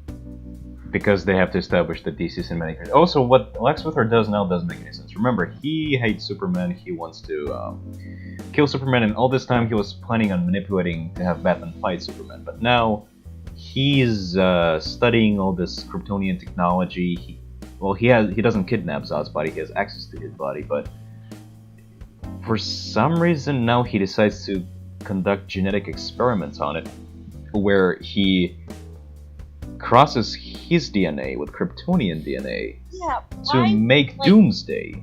Why does he want to make Doomsday? Yeah, because if his plan is to have Superman fight Batman, and you know, if he got the kryptonite, like, so that then Batman could use it against Superman, like, why does he have this plan? Like, this apparently is, like, his plan B, but, like, why is he doing this before he knows if Batman succeeds or not? Like, why would he go through all of this, like, you know, how does he know that Batman isn't going to succeed in killing Superman? What if he does, and then he's done all this, like, weird stuff and created a monster for no reason? Yeah. I can understand if Lex Luthor tried to genetically modify himself, like, I want to be God, I want to have Superman's powers, but instead he creates a giant mindless monster that seems to fight like who's dumber than the Hulk.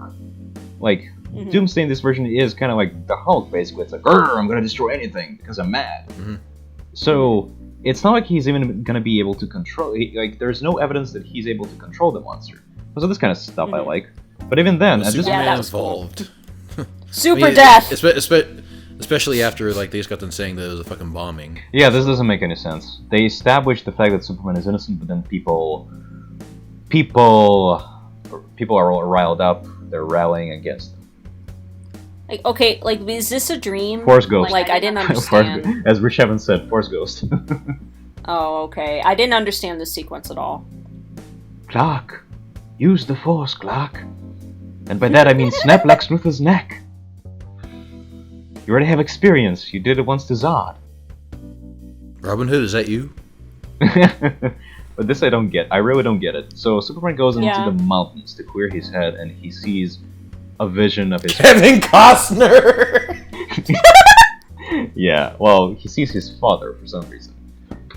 And it's not like he even says anything perfect. I'm gonna listen to what he has to say. I got blown to Oz.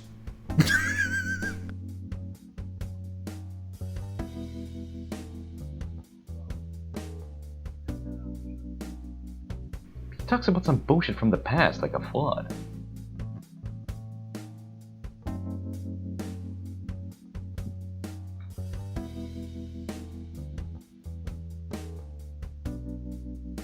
They must be on Everest, right? Probably. So?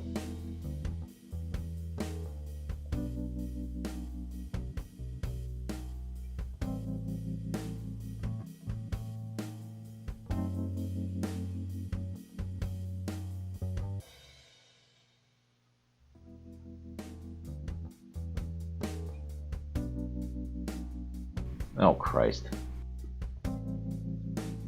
So, Superman, you gotta go and fuck Lois Lane, because if you stop fucking her, you're gonna get depressed and you're gonna kill everyone.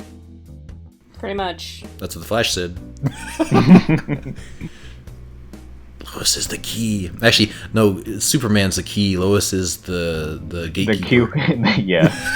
You're the key and she's the keyhole. Do the math. Yeah. Also, is this another... No, this is not a Knightmare. Yeah, see, like, all these jump cuts, it's like, where are we? What is going on? Well, at the very least, we know that Alfred is alive, so there's no confusion there. But yeah, that's true. But as far as Superman goes... okay, look. The stuff in the courtroom was interesting, and I was getting interested in this version of Superman because it's kind of interesting to see an indifferent Superman. Because throughout the years, we've had different ends of the spectrum. You have the goody two-shoes, always do what's right Christopher Reeve version of Superman, where it's like, it's a bad, it's a blame. 4 or 5 moments. People think that you wake up a hero, eat breakfast a hero. Yeah. Oh boy, but yeah, like you said, so we had that version of Superman, but then we also had the opposite end of the spectrum, where it's the Superman who's a total evil, dictatorial prick. Think Injustice or Superman Red Sun, something like that. But what if we had a Superman who was kind of like in the middle, like a godlike being who just feels no connection to humanity? Think Dr. Manhattan from The Watchmen. the more advanced he becomes, the more powerful he becomes, the more he learns about the universe. He just doesn't care about humans anymore. They're like insects. Right. It's like exactly. It'd be like caring about a hive of ants. You see a bigger scope than they ever could. But they never do anything with this version of Superman. It's like we never see Superman defend himself. Like, again, the courtroom scene should have happened. Superman should have said something like, well, why should I intervene in these conflicts? Because I can stop one war, but you people are just going to start another one. People are going to die, so what difference does it make? Because that I would have liked to see. I would have liked to see this version of Superman kind of like, it's like, okay, look, I'm a being from another world. I've come to this world. I've got all these powers. I tried to help. But if you people are not going to appreciate me well, I guess I'm not going to try anymore, or something like that. Well, that's an idea for a Superman story that I thought would be much more interesting. Is let's say Superman was in a situation where it's like 9/11, right? And there's a bunch of terrorists are going to blow something up, and what the hell's going on? Somehow you can say that in every moment of this movie. Oh yes. But... Somehow he's got that is true. Yeah. They never. Anyways, like. Oh, okay. Finish your. Go ahead. No, go ahead. It's a long story. Go ahead. They never explain where he got the batsuit, the robotic batsuit. I understand this made it, obviously. Oh yeah, I understand this is an homage to The Dark Knight Returns, but we go from him kind of obviously preparing himself, but he was mostly. Also, the only reason why Gotham and Metropolis are twin cities now is so that we can have this scene. Yeah, I was about to bring that up. Scene that he lights up, yeah. And how does he know to stand on the rooftop when Batman lights up the bat signal? And as far as we know, Superman is somewhere on Mount Everest right now. So, not Mount Everest right now. So, he's not even aware of the fact that the bat signal is lit up. Is he just gonna stand there for like 24 hours, 72 hours until Superman shows up? Like, wouldn't it make more sense to send some sort of audio signal on a frequency? It's like 4 in the morning, and he's like, Jesus Christ, this guy's not going to come, is he? Yeah. Wouldn't it make more sense to send some sort of, like, audio signal on a frequency that only Superman can hear, or something like that? Something clever that Batman would do, instead of this. It's like, I'm just going to light up a bat signal and send on a roof until Superman shows up. But as far as the Batsuit goes, though, like, I get that this is a reference to The Dark Knight Returns, but in the case of The Dark Knight Returns, we got a clear idea that Batman had been preparing for this fight for a while now. Like, everything. Yeah. He had anticipated everything, including the involvement of Green Arrow and Kryptonite Arrow. In this case, he was hesitant about Superman up until the end, until he gets the Kryptonite, and then he also somehow magically has the suit. I'd understand if there were a couple of scenes where he was working on the suit, but then maybe Alfred shows up and says, even though we can break a wall with the suit, Superman can level down a building, like, the suit isn't going to be enough. And that's why Batman also seeks out Kryptonite, because the suit plus the Kryptonite gives him a chance to fight against Superman.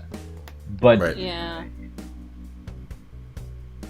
No, but the suit is just there because of Dark Knight. Well, like, instead of having that sequence of Batman working out, why didn't they have a sequence of him making this new suit, or whatever, Like, they could have done that. Well, he was doing some shit on his computer, so I don't know if his computer was making suit parts or just working on kryptonite. They didn't make that clear. Right.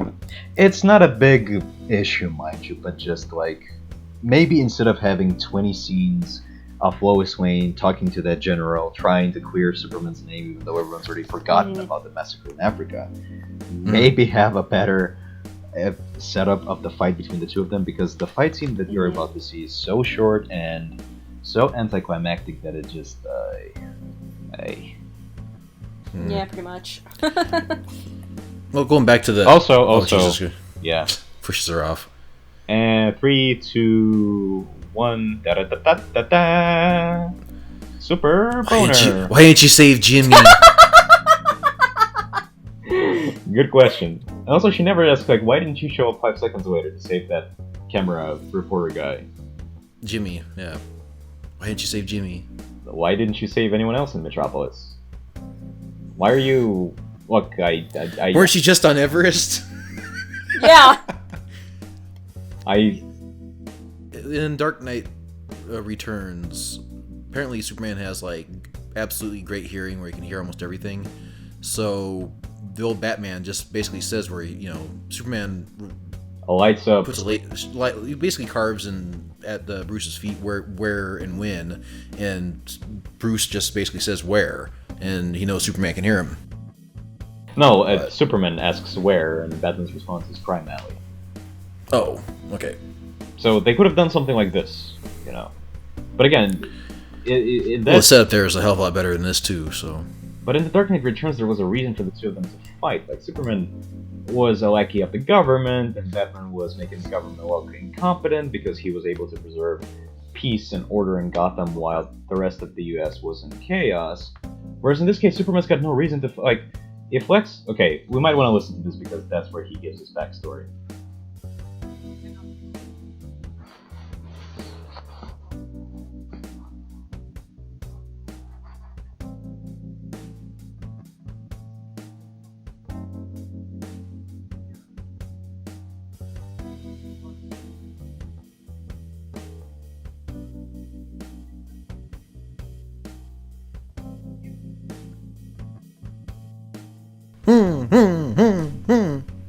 I'm quirky.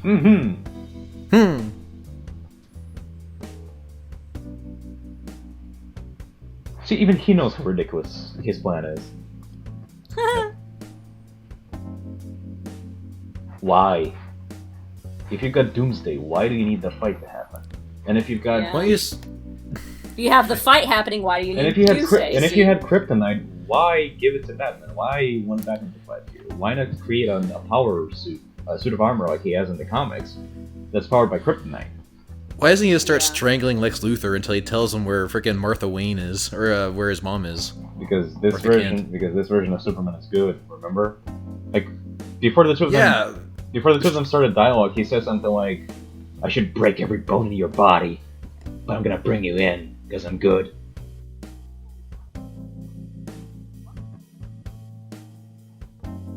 Also, knowing how murderous this version of Superman is, don't you think that these photographs would set him off the edge?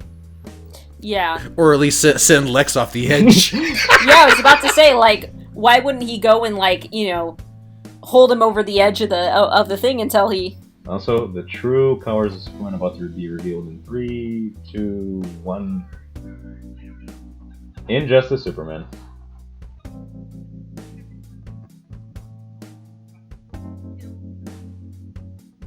Why? Yeah, what does... Well, okay. I guess that he's only trying to get Superman over there so that Batman could kill him, but... Yeah, okay. Never mind. I was gonna say, like, why would Lex Luthor want Batman dead, but he doesn't. He wants Superman dead. Okay, right. But whatever. Why not... But why not how's Lex know that Batman can kill him? I mean, he's got the kryptonite now, sure, but how does he know he's able? Because the two of them have to fight because that's the title. Because movie, right? Yeah. But see... Hey, God, look at I'm quirky. He. Terrible version of Lex Luthor, but anyways. He looks like the Joker, look at that. Kinda, well... He even walks like the fucking... Heath Ledger's Joker, he looks and acts quirky like him. Well, except all the, the charisma and the unsettling qualities. Exactly. But yeah. Like a lower-end version of the Joker, but if he had Superman on his knees, literally, it's like... He could have killed him then and there. It's like, I'm gonna kill you and I'm gonna release your mother. So it's either you or your mom or something like that. Why have the two of them fight? They could have tortured... I know, but... They could have tortured Superman or something like that. Also, this also happens. Doomsday is being born. As the two of them are about to fight, for some reason... Lex Luthor is also trying to develop Doomsday. For what purpose? I do not know. Wonder Woman walks through the fucking window. Just in time to see news footage of... Why is Lex Luthor doing this? She looks like a fucking Kardashian. Jesus Christ.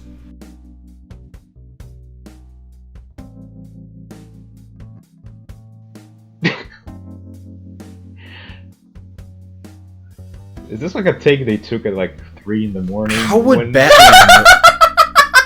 How would Batman know where his mom is if he can't fucking hear He was. Well, he doesn't know knew where where his- Lois Lane was when she was falling from the building, but he cannot identify where his mother is.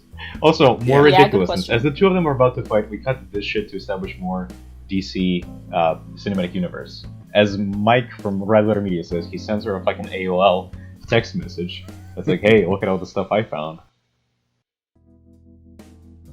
Yes, we get it. It is you.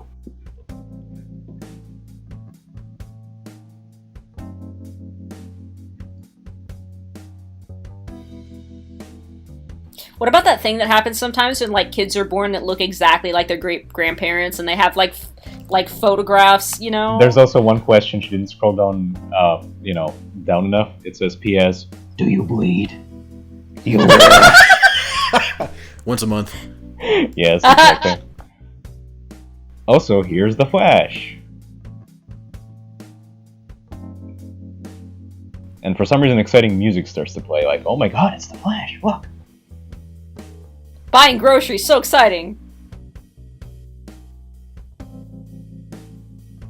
That's the Flash. Uh huh.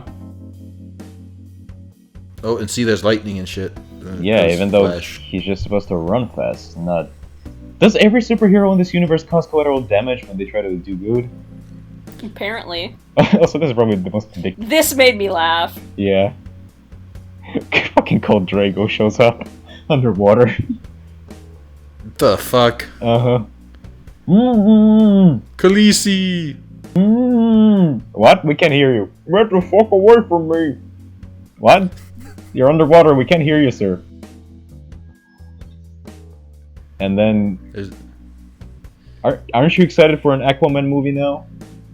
So excited. And here's Cyber. This kind of creepy. Yeah, it is. Are you surprised that he's declining rapidly? He's lost like 85% of his body.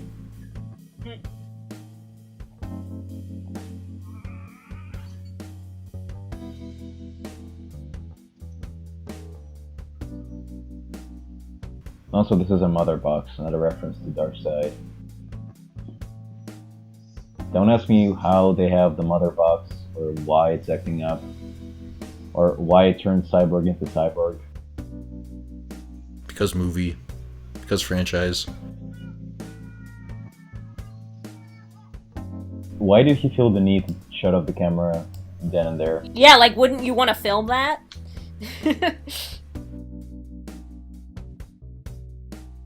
Also, apparently it was nothing but an intermission between the fight, between the previous scenes and the fight. Now they're gonna fight. God, that was just terrible. That was just fucking terrible watching fucking Aquaman and shit. It's like, what the fuck is this shit? Hey, Khal Drogo, there's a scratch and sniff sticker at the bottom of this ship. Snort. Trailer shot. Trailer shot. Yeah. Yeah, pretty much. First trailer shot. Wasn't he on the roof just a second ago? Apparently not. How do you know that Bruce. he is Bruce?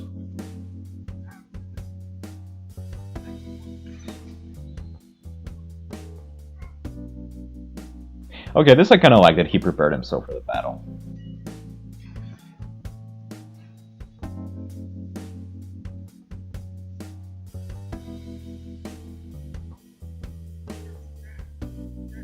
Also, watch how quickly he loses his temper.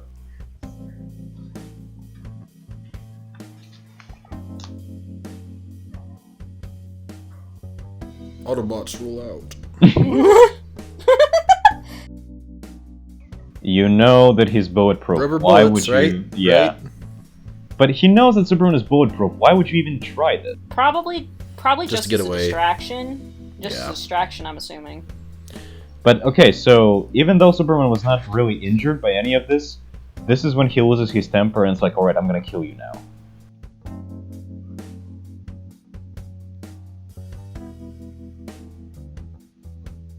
That's it, no more.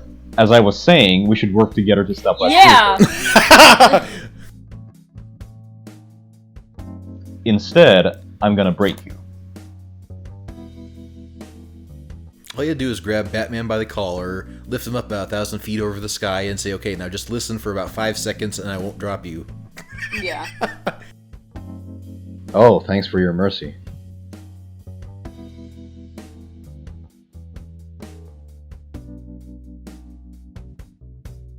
Do you vape? You will. Also, if he wanted to move through the smoke, he could have moved before Batman. Yeah, even if Superman can't see him because of the smoke, wouldn't he be able to hear him moving around and be able to pinpoint his location? See, that's the core issue with Superman. He's too powerful. Yeah. Whenever he needs to fight an opponent that's weaker than him, you need to nerf him. With kryptonite, literally. That's what's happening right now. Yeah, this is actually part of the Dark Knight Rises. Rises or Returns? Dark Knight Returns, sorry, I'm thinking of Bane! Yeah. Well, it's understandable because, you know... Batman's voice. Not only that, but Superman came this close to saying, you know, I was wondering what would break first. Your spirit or your body? Actually, I'm gonna break both, because why the fuck not?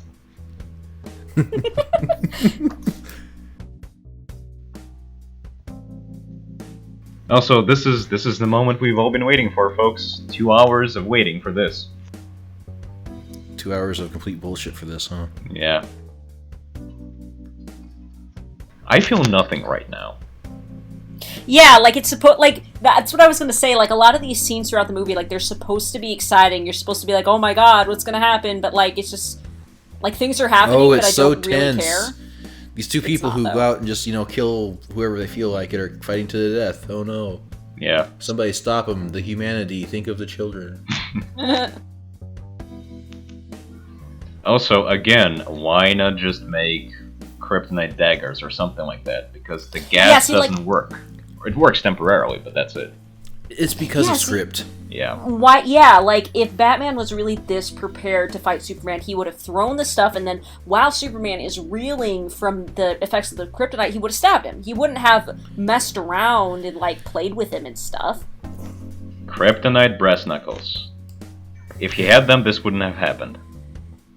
Well, here's the problem: is obviously the script required certain key scenes. Yeah. There are certain things that they needed to get, and then everything to get to those scenes from point A to point B to point C are all just filler, and the filler doesn't have to make sense. Mm-hmm. And that's what this is. It's just bad Why didn't Batman just do a kryptonite bullet? Because then he wouldn't have the big fight scene. Yeah. Why is all this stupid shit happening? Because you have to get from point A to point B no matter what. It's like the means justifies the end, or end justifies the means. Yeah. So Also, remember, I think it's official that Superman has just given up trying to reason with him or trying to work together. It's murderous rage. That's what's happening going on. That's what's going on right now. Murderous rage. Like, again, Superman could stop this and focus on finding his mother.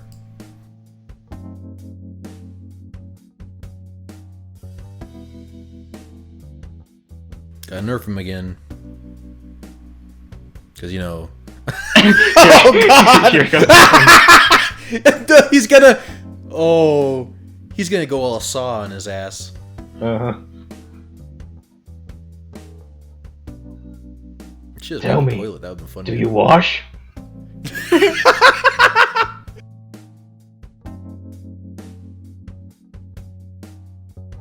He should keep pounding, just pound. See, at this point I thought he was gonna break his neck, which, if he wants to kill him, would make sense, but... Yeah, because especially if the character knows that, okay, it's this stuff wears off, I've seen it, like, he wouldn't... Yeah, like, now's my chance. Be hurrying. Instead, yeah, he does this, which he knows won't kill him. Yeah. Bat suplex. The characters are just unbelievable in this movie. That's why it's like you're not invested in them. Well, yeah, they're making choices that don't make sense. Exactly. It's kind of like the difference between the lightsaber battles in like the Star Wars prequels and Star Wars Episode 7, where the prequels are all just for show, and this is what this is, just a bunch of shit for show, just to prolong, the visuals. Whereas like the Star Wars Episode 7, I mean, there's a lot of like emotion and weight and just, swinging with all your might. There's much more fluid violence. It makes more sense. It just looks better. And here it's just like, oh, give me a fucking break. Yep. Yeah. Round and round we go. Spin me right round. Right baby, round. Like press it, baby, round, round, round, round. Oh my god. I'm trying to think of a pun for meat spin. Well, that's basically what this is. It's visual pornography, so Yeah. my song was accurate. Okay, Yeah. why waste the time? Why waste your time with this? He should have just shown up with the kryptonite spear, and then Superman would have been powerless, and then there you go. Yep. Also, Lois Lane shows up for no reason. Oh, there is a reason. You'll see why in a second. Also, Matt, I want you to pay close attention to this because I want you to see what makes Batman stop. This made me laugh. The acting was really flat. To me, at least.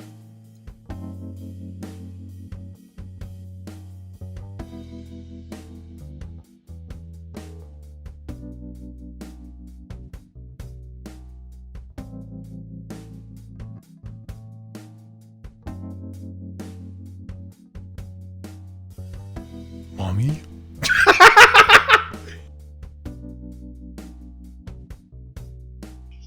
Someone feels like an outtake. Yeah, I know, right? Cookie Break's character is like, what? What did you just say?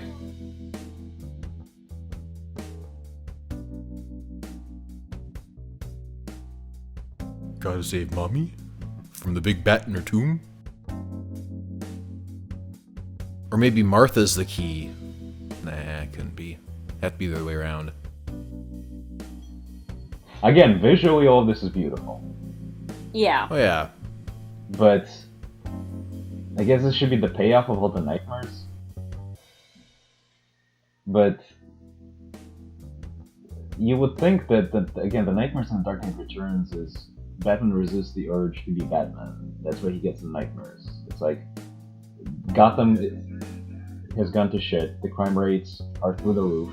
He's not doing anything, so it's like I can do something. That's why the nightmares. His mother's name! Oh my god, that's shit! That is complete and utter shit. And from this point on, the two of them are best friends forever. Yep. Oh, give me a fucking break. Well, I see myself in him now. He and I are doing the exact same thing, and we're trying to kill each other. you know what? Wouldn't it be? We are the same. Wouldn't it be hysterical if then he asked, like, was his father's name also Thomas? Well, no, it was actually Jonathan. Oh, well, that changes everything. Die! Wrong answer, bitch. Also, yeah, Doomsday. And apparently they're gonna fucking scorch her.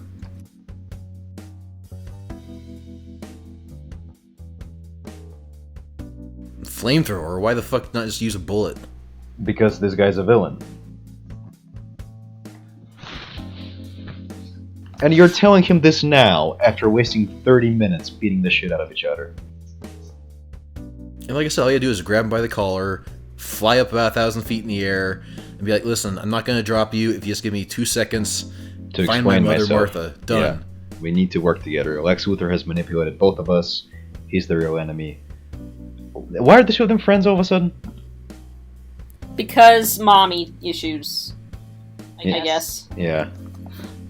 Although I will be honest, right now comes up one of the few good scenes in the movie, the Batman fight scene, where he actually does Batman stuff and infiltrates a building with a bunch of terrorists. Like that almost resembles like a level from one of the Batman Arkham games where he takes the hostages out like Batman would, as opposed to using guns and rocket launchers and dragging one car full of dead henchmen to smash another car full of dead henchmen.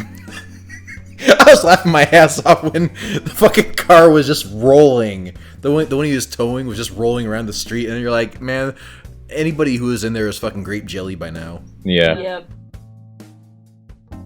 But like I was gonna say much earlier, a better. I'll wait till this is done. Never mind. This is Batman here. So Yeah, this is real Batman. I just want to watch and enjoy this because I think I've seen bits and pieces of this fight.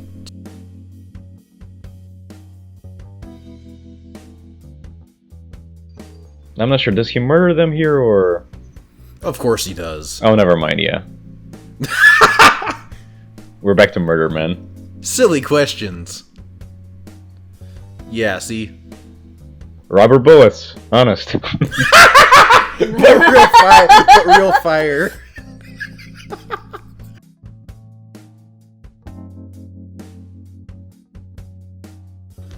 To quote Rich Evans, oh my god, now Alfred's gonna kill people. Yes, exactly. I was gonna say the exact same thing.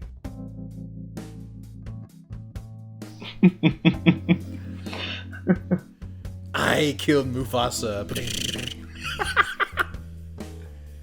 Okay, now visually this is good.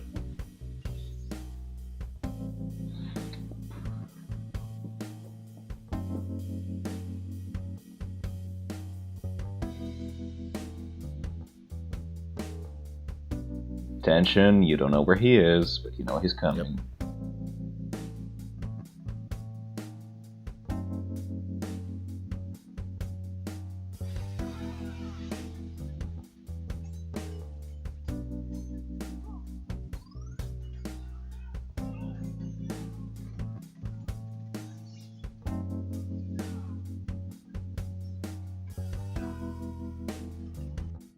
No problem with my Batman breaking limbs.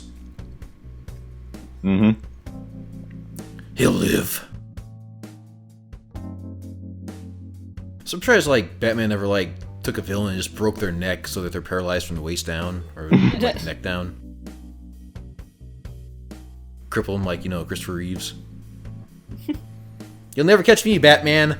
Blows into a straw. Go for it. Oh, so this guy's dead. Yeah. Jeez. Now, you might be thinking to yourself, wait a second. No, hold on. Now, you might be wondering to yourself, wait a second. My boyfriend said this was supposed to be a superhero movie, but this guy in the batsuit just turned that other guy into a fucking kebab. Well, guess what? This is another type of superhero movie. A Zack Snyder superhero movie, where Batman kills everyone. Although the fight choreography is good. Yeah. It's very engaging. Like, this is one of the times when I first watched it that I actually started to pay attention again. Well, I mean, it's just brutal. I mean, this is what I meant by, like, the brutality of, like, the Star Wars 7 lightsaber battles. This is what Superman-Batman battle should have been. It should have been, like, a bunch of little tricks and shit. They should have just, like, fucking just gone at it. Just, like... But instead, we go from Iron Man versus Superman doing some retarded shit, like swinging him on a rope. We go to this. And this is the good shit. Yeah. He stabs him! Jesus Christ! Uh-huh. Yep. Maybe in this version, Batman actually killed the Joker, and now he doesn't have any scruples. From what I've read, apparently this version of Batman has become much more brutal after the death of Jason Todd. Also, reference to Dark Knight in 3, 2, 1... The Dark Knight Returns, I mean. Yep. I'll shoot her, man! I will! Believe me! Shoot his tank!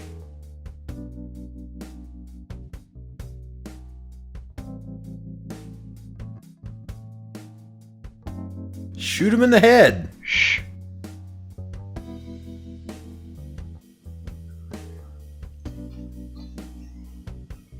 Another casualty. And yeah, the only reason why they did it's a blatant reference to The Dark Knight Returns. When the mutants have the baby hostage, Batman breaks through the wall. One of the mutants goes, "Drop it! I'll kill the baby. I will. Believe me." And then he shoots her in the arm, catches the baby. Doesn't kill her, mind you. Doesn't kill her. Catches the baby and says, "I believe you." But according to Zack Snyder, the brilliant visionary filmmaker Zack Snyder, the way he interpreted that scene in the graphic novel is that Batman breaks through the wall, shoots the mutant through the fucking head, then catches the baby and goes, "I believe you." Like, seriously, yeah, like I said, I don't think Zack Snyder can read. I think he just looks at the picture. Well, there's an animated adaptation of Dark Knight Returns, a very good adaptation, which he could have watched to understand, but apparently he didn't. Why the timer? Because quirky. Because yeah, he's like cross between Heath Ledger and Jim Carrey. Don't you know that those are the two best DC villains of all times? How do you know it? Yeah, exactly. I mean, obviously Superman is still standing in front of him, but still. Yeah, but like... The devil? What?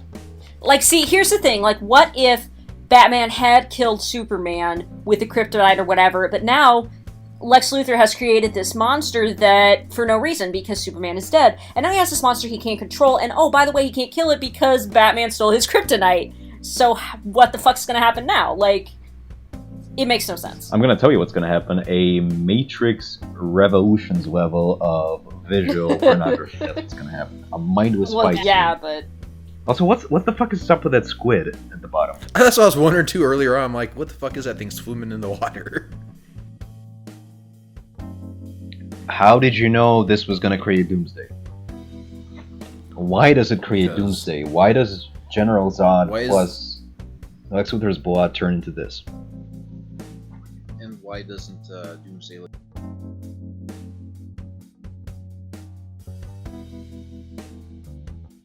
Yeah, like I said on Facebook, the only cool thing that I liked about this was that he sounds like Godzilla, and so I liked that, but that's it.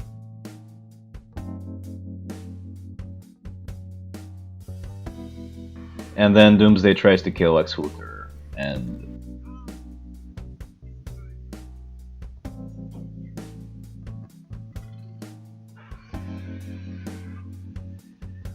Nuclear breath.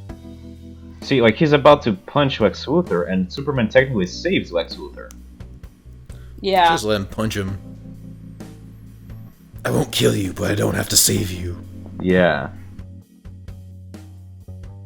So, Lex Luthor's idea of killing a god, Superman, is to create... because at the very least, Superman is reasonable. He could be reasoned with. Doomsday is a mindless monster that has all of the powers of Superman. He's like the Hulk with Superman's powers. And Yeah, that... okay, so say Doomsday kills Superman. How are you gonna kill Doomsday then? Exactly, Yeah. that's what I... Yeah, I mean, like, it seems like Also, the no exact dick. opposite... Doomsday doesn't have any dick. Apparently near Superman now, so... But, like, it seems like the exact opposite of what Lex Luthor's character would do, because if he's trying to destroy Superman because he is, like, afraid or, you know, envious of his powers, why would he create yet another creature that has similar powers? It might even be He stronger. would yeah, like, it seems like, you know, his character, that's, like, the exact opposite of what he would do, you know?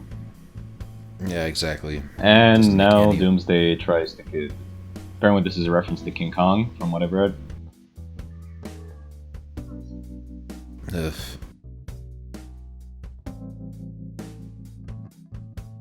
$250 million. Burning on the screen right now. Thanks, DC. Yeah. Warner Brothers. Actually, Warner Brothers, I think, is more to blame, aren't they? I mean, they're the ones making shit decisions. Yeah. Oh, revolutionary director Zack Snyder. Yeah. Also, wasn't Wonder Perfect. Woman... Wasn't she motivated to intervene when she saw the previous footage? But then she goes Yeah. home, goes on her computer to watch some porn, but then she gets an email from Bruce Wayne, and then apparently she decides to leave regardless.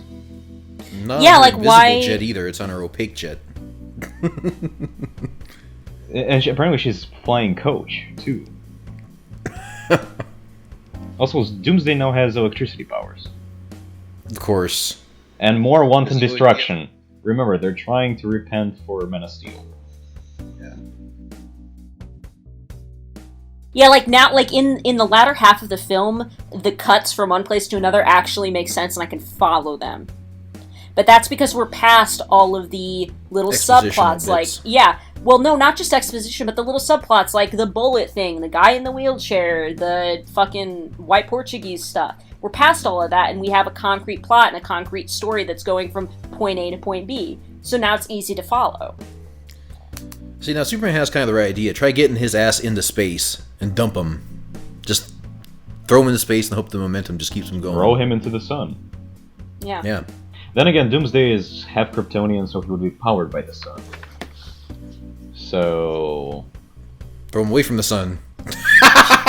throw him into Jupiter or something. God, that would try suck. to leave the solar system.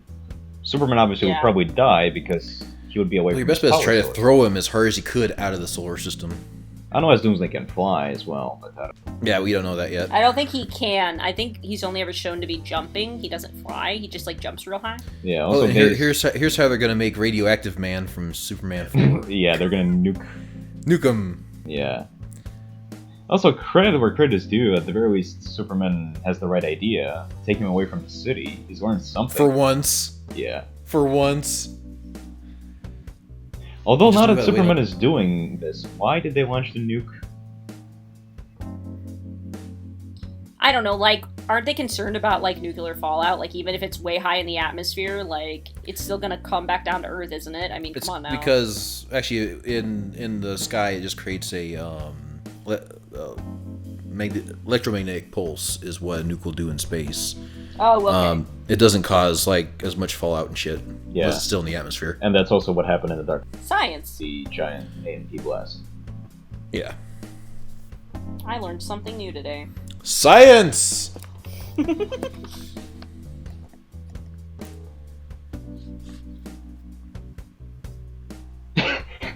By the way, this is them making up for Men of Steel. It's like, oh, don't worry. No, Yeah. it's uninhabited. It's uninhabited. As opposed to the 16 buildings that Doomsday has already destroyed. It almost sounds like Yeah. it sounds like an old bad 80s cartoon where like there's all this wanton violence, but then they always say, "Oh, don't worry, it's uninhabited. Oh, don't worry, Duke's still alive. Duke's G.I. Joe.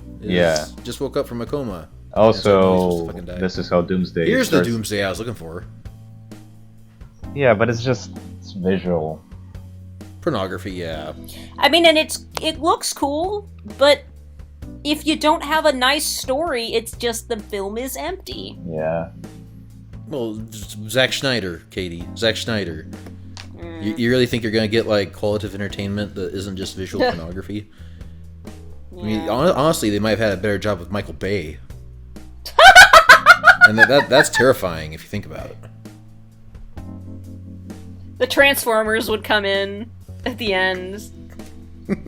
G.I. Joe and Transformers. We're gonna Linkin merge Park cinematic songs universes. would play. Mm-hmm. And of course, Megan Fox's ass shot. Yeah. Helicopters against the sunset. Well, we already had helicopters before when they were flying to see Doomsday, so that's one off the bucket list. See, now I always had a better idea for like a Superman story, and that would be like Superman. You know, he tries saving people from like the fucking Al Qaeda and all that kind of shit, and no matter what he does, people are always gonna be assholes to each other. And you know, he tries to save someone from like a explosion, and then they're like, people die from it, and they're like, how come you let this happen, Superman? And Superman is like, you know what, fuck you all, you keep doing this shit to yourselves, I'm the one trying to bust my ass saving you guys, and no matter what I do, you guys keep on trying to kill each other off, I'm done. And he flies back to the North Pole and just like fucking stays there, right? Well, that's technically And- what almost happened in this movie until Lex Luthor decided to go through with his dumbass plan, and he brought him back. Right, but then I was saying what should happen next though is like, you know, humanity's going down the shitter and he doesn't give a shit, right? But then all of a sudden there's an external force like Brainiac comes in from the sky, tries to assimilate Earth, and he notices the people all of a sudden then unite to try to fight off this external otherworldly villain, and that's what gives Superman the confidence that maybe humanity's worth saving, and he goes and kicks ass. That would have been a good movie, but that's just Yeah, that could have been interesting. Well, again, I mean, you have a Superman who is just too fucking overpowered, OP, and there's no compelling reason for him to do any of this shit, apparently. Even in, like, the trailers, his mom is like, you don't owe them anything. But whatever.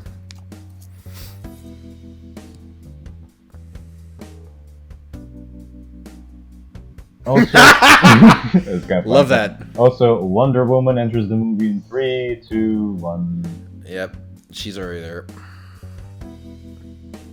Apparently now holy fuck, I was gonna say she was gonna use the shield to protect herself, but apparently those breasts those wrist things that she has, Mhm. they were able to deflect Doomsday's hit vision. Okay, that's just ridiculous. And here you go. Here's your Justice League movie, people. Yep. More pornography. More explosions. Don't worry.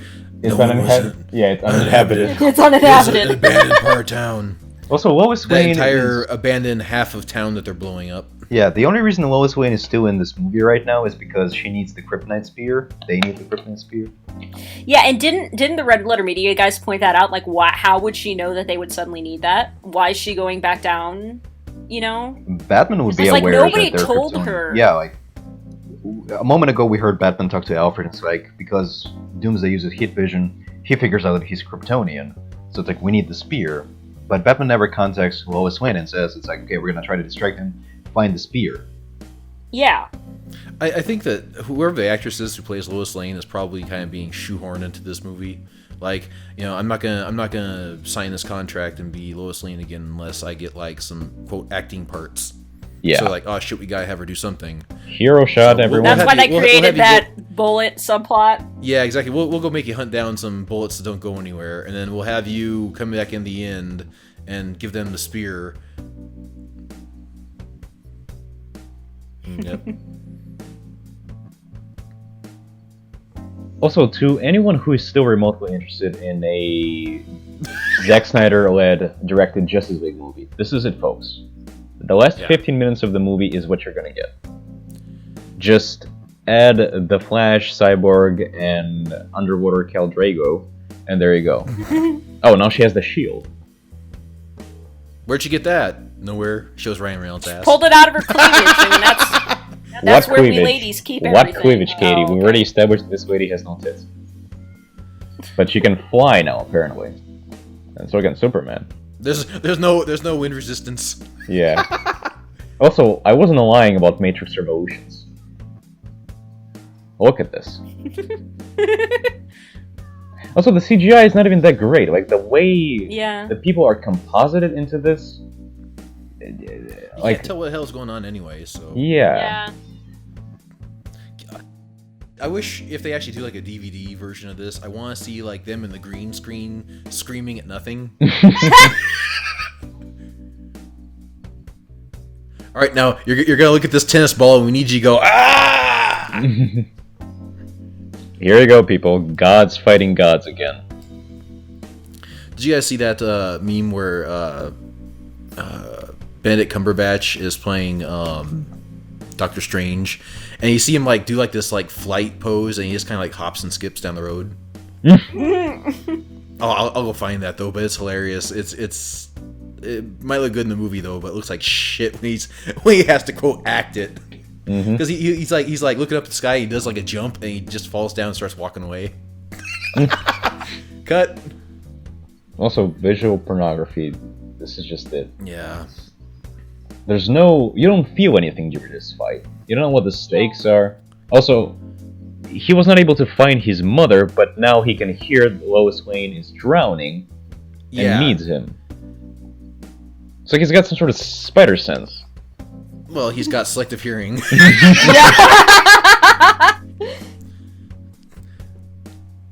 Also, I figured out how to not like listen to my mom, because like when she was like, you know, my mom and I was a kid, I like drowned her out, you know, put on some like Nirvana or something so I didn't have to listen to her bitch.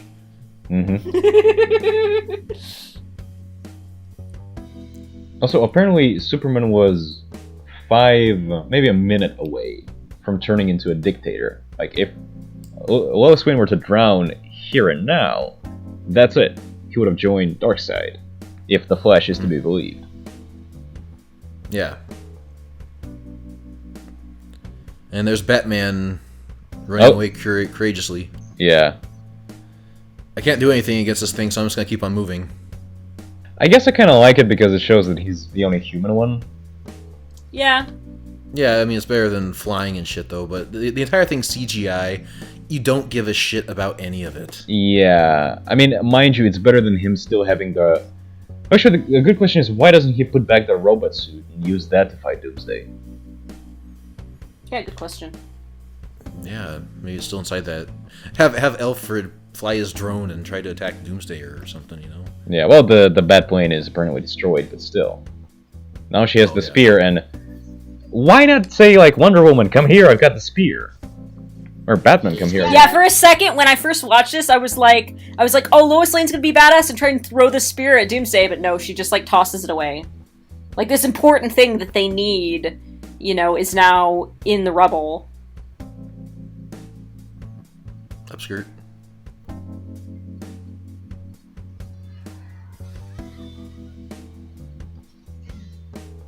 Her sword can do that?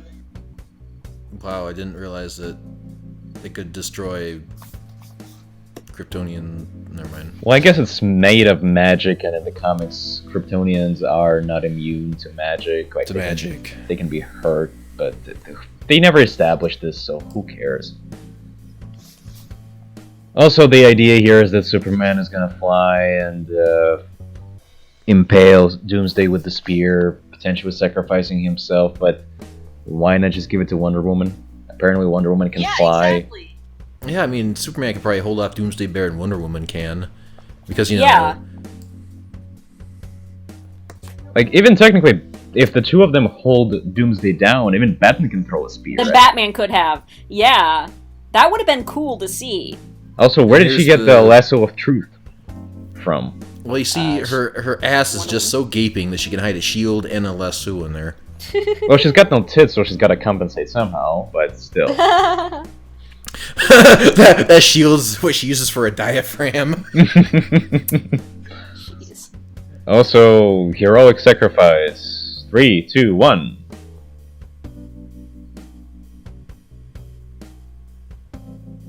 Again, if nobody knows anything about these characters, then you'd be looking at that yellow rope and be like, what the fuck is Oh this no! That murderous tyrant! I cared about him so much.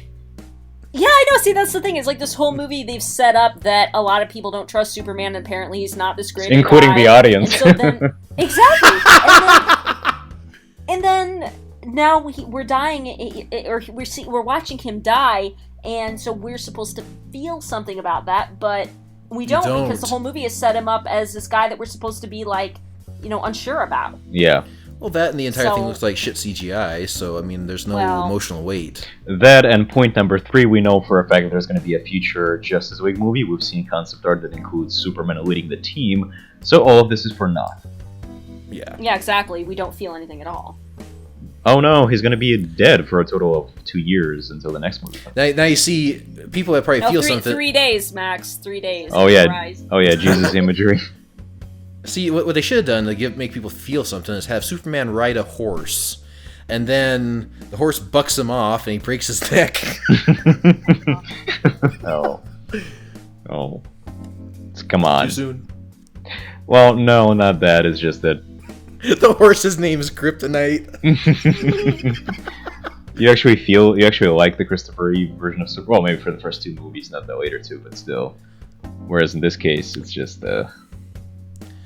Well, you guys, I mean, yeah, you go through this entire movie, no one in the fucking theater or on the screen likes Superman, so why does anybody give a shit if he dies? Mm-hmm. I mean, he's utterly unlikable. He doesn't do anything that, like, you know, he doesn't save anyone except for Lois. Yeah, and then the scenes where he is saving people, it's like drab and dreary, and so it's not something that is portrayed as something good. Yeah, you know, where's the people, like, he saves that one astronaut capsule, right? Where are the astronauts going, Superman, you saved us, you changed my mind, and, you know, little kids run up going, Daddy, you saved my daddy. Yeah. Yeah, like, see, or that the would have been people an in interesting Mexico. film to yeah. Well, people in Mexico interesting is film to just... see where it's the people that, like the wheelchair guy, they're saying he destroyed my life, versus the people that Superman saved saying he saved my life, you know, he's the reason I'm here. That would have been interesting to see. A quick question. That. Go ahead. You can wrap up if you want to, but... Oh, no, that's it. That's my point. Okay. Well, I was going to ask, in Man of Steel, was Superman, like... Weren't the other Kryptonians already, like, destroying the city before Superman even got there? Kinda, yeah. Because, I mean, like, Superman did his share of the violence and wanton destruction of the place, though, but... Also, Lex Luthor... yeah. Here we got Lex Luthor. Now he's But, no I mean- longer quirky. He's bald. But wasn't Sorry, I just can't stop staring at that fucking head.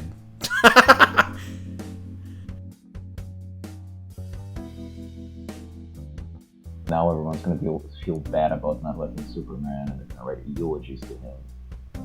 Yeah, that's kind of like the Munchkins being like, oh, you know, the Wicked Witch of the West really wasn't all that bad, right? Mm-hmm. Ding dong, the terrorist is gone. Da-da-da-da-da-da-da. Wait, Ding Clark dong, Kent the will be what? I missed it. I didn't see. Clark Kent something. I don't know if it says like killed in battle or if he's like overseas or something. Uh-huh. Okay. But What you were saying? I forgot. Must not have been important. Metropolis. Oh wait, no. I was still talking about the Man of Steel movie. I mean, weren't the aliens already like destroying the entire city before Superman could get there to like save them or anything? I mean, I know Superman was not exempt of like a lot of the wanton destruction though, but wasn't like a lot of that kind of out of his hands before he got there? Because there were multiple points on Earth being attacked, weren't there? Kinda. I guess you could make the point that, well, if Jor-El had never sent Superman to Earth, Zod and company would never have followed him there. Right. None of this would have happened. So it's kind of ambivalent. And see, the three of us, having a debate about this, that should have been the movie. That should have been the follow-up to Man of Steel. The courtroom stuff, Superman trying to defend himself, maybe Superman kind of turning his back on humanity, like the idea that you proposed, like Superman, like, I'm done with humanity, and they're like, oh, good, he's gone, but then fucking Brainiac shows up, and it's like, holy shit, we could use this Superman, but he's like, nope, sorry, I'm gonna stay in the Fortress of Solitude, you're on your own. And people have to do their own thing and fight off best they can, and when Superman realizes that they're actually, like, you know, we're saving, that people are actually pool together and do the right thing under, you know, a common threat, then he's like, you know what, I'll help out. Yeah. Oh, they must have had like Clark Kent must have been like quote killed in like a battle somewhere because they have two different funerals. Yeah, the official One's apparently the Amish one. I think like this, like the Amish one is the real one, like that's where the body is, whereas this one is more symbolic. And now everyone is sad because Superman is dead because he was killed. Like, see, if Superman were killed trying to stop General Zod in the first movie, I'd understand why people would see him as a hero. But in the case of Doomsday, how many people even knew about Doomsday? Doomsday had all of Superman's power, so why didn't they think that Superman was the one who destroyed that part of the city? Yeah. I mean, Lex Luthor tried to frame him for everything under the sun, including bullets and bombs, but the one thing that Superman would have done to destroy part of the city, they're like, oh, he tried stopping a monster that apparently nobody knew was there, and he's a hero. Yeah, actually that's a good point. If he wanted to create a monster, why not make Bizarro, like an evil clone of Superman, who has Superman's powers, send Bizarro into Africa or the Middle East, have him eviscerate those people with kid vision, something to make people suspect that it's Superman. Yeah. Also, apparently now, because of Superman's sacrifice, Batman is so gung-ho about honoring him by putting together the Justice League. Just listen to the dialogue. Yeah.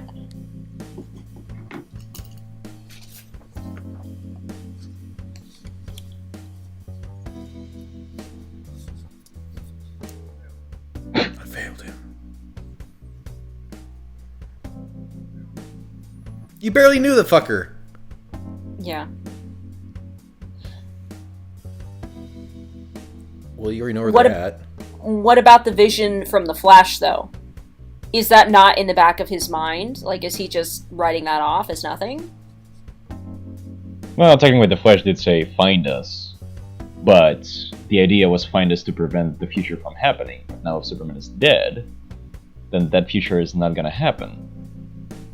Unless, of course, Bruce Wayne is thinking that, well, Darkseid is gonna invade anyway, so even if Superman doesn't join forces with him, we still need a team of sorts to stop him, but he never...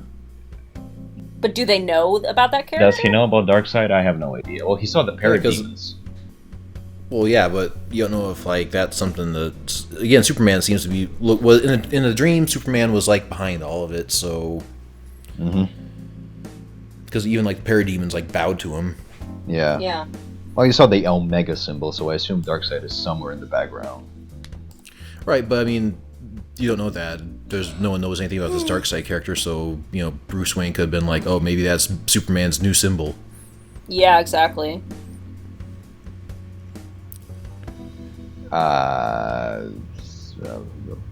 Okay, now I'd understand if they were to build him a statue now when everyone likes him.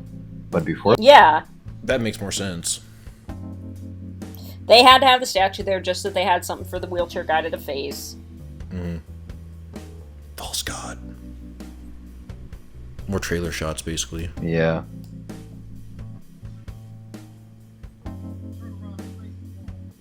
Spread your ass cheeks. Get the jelly. Toss the salad. Now this is kind of a This neat scene scene. I kind of liked. Yeah. Yeah, I liked it. You might want to listen to it, Matt.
Now, Two things. Oh, no, you go ahead, Max.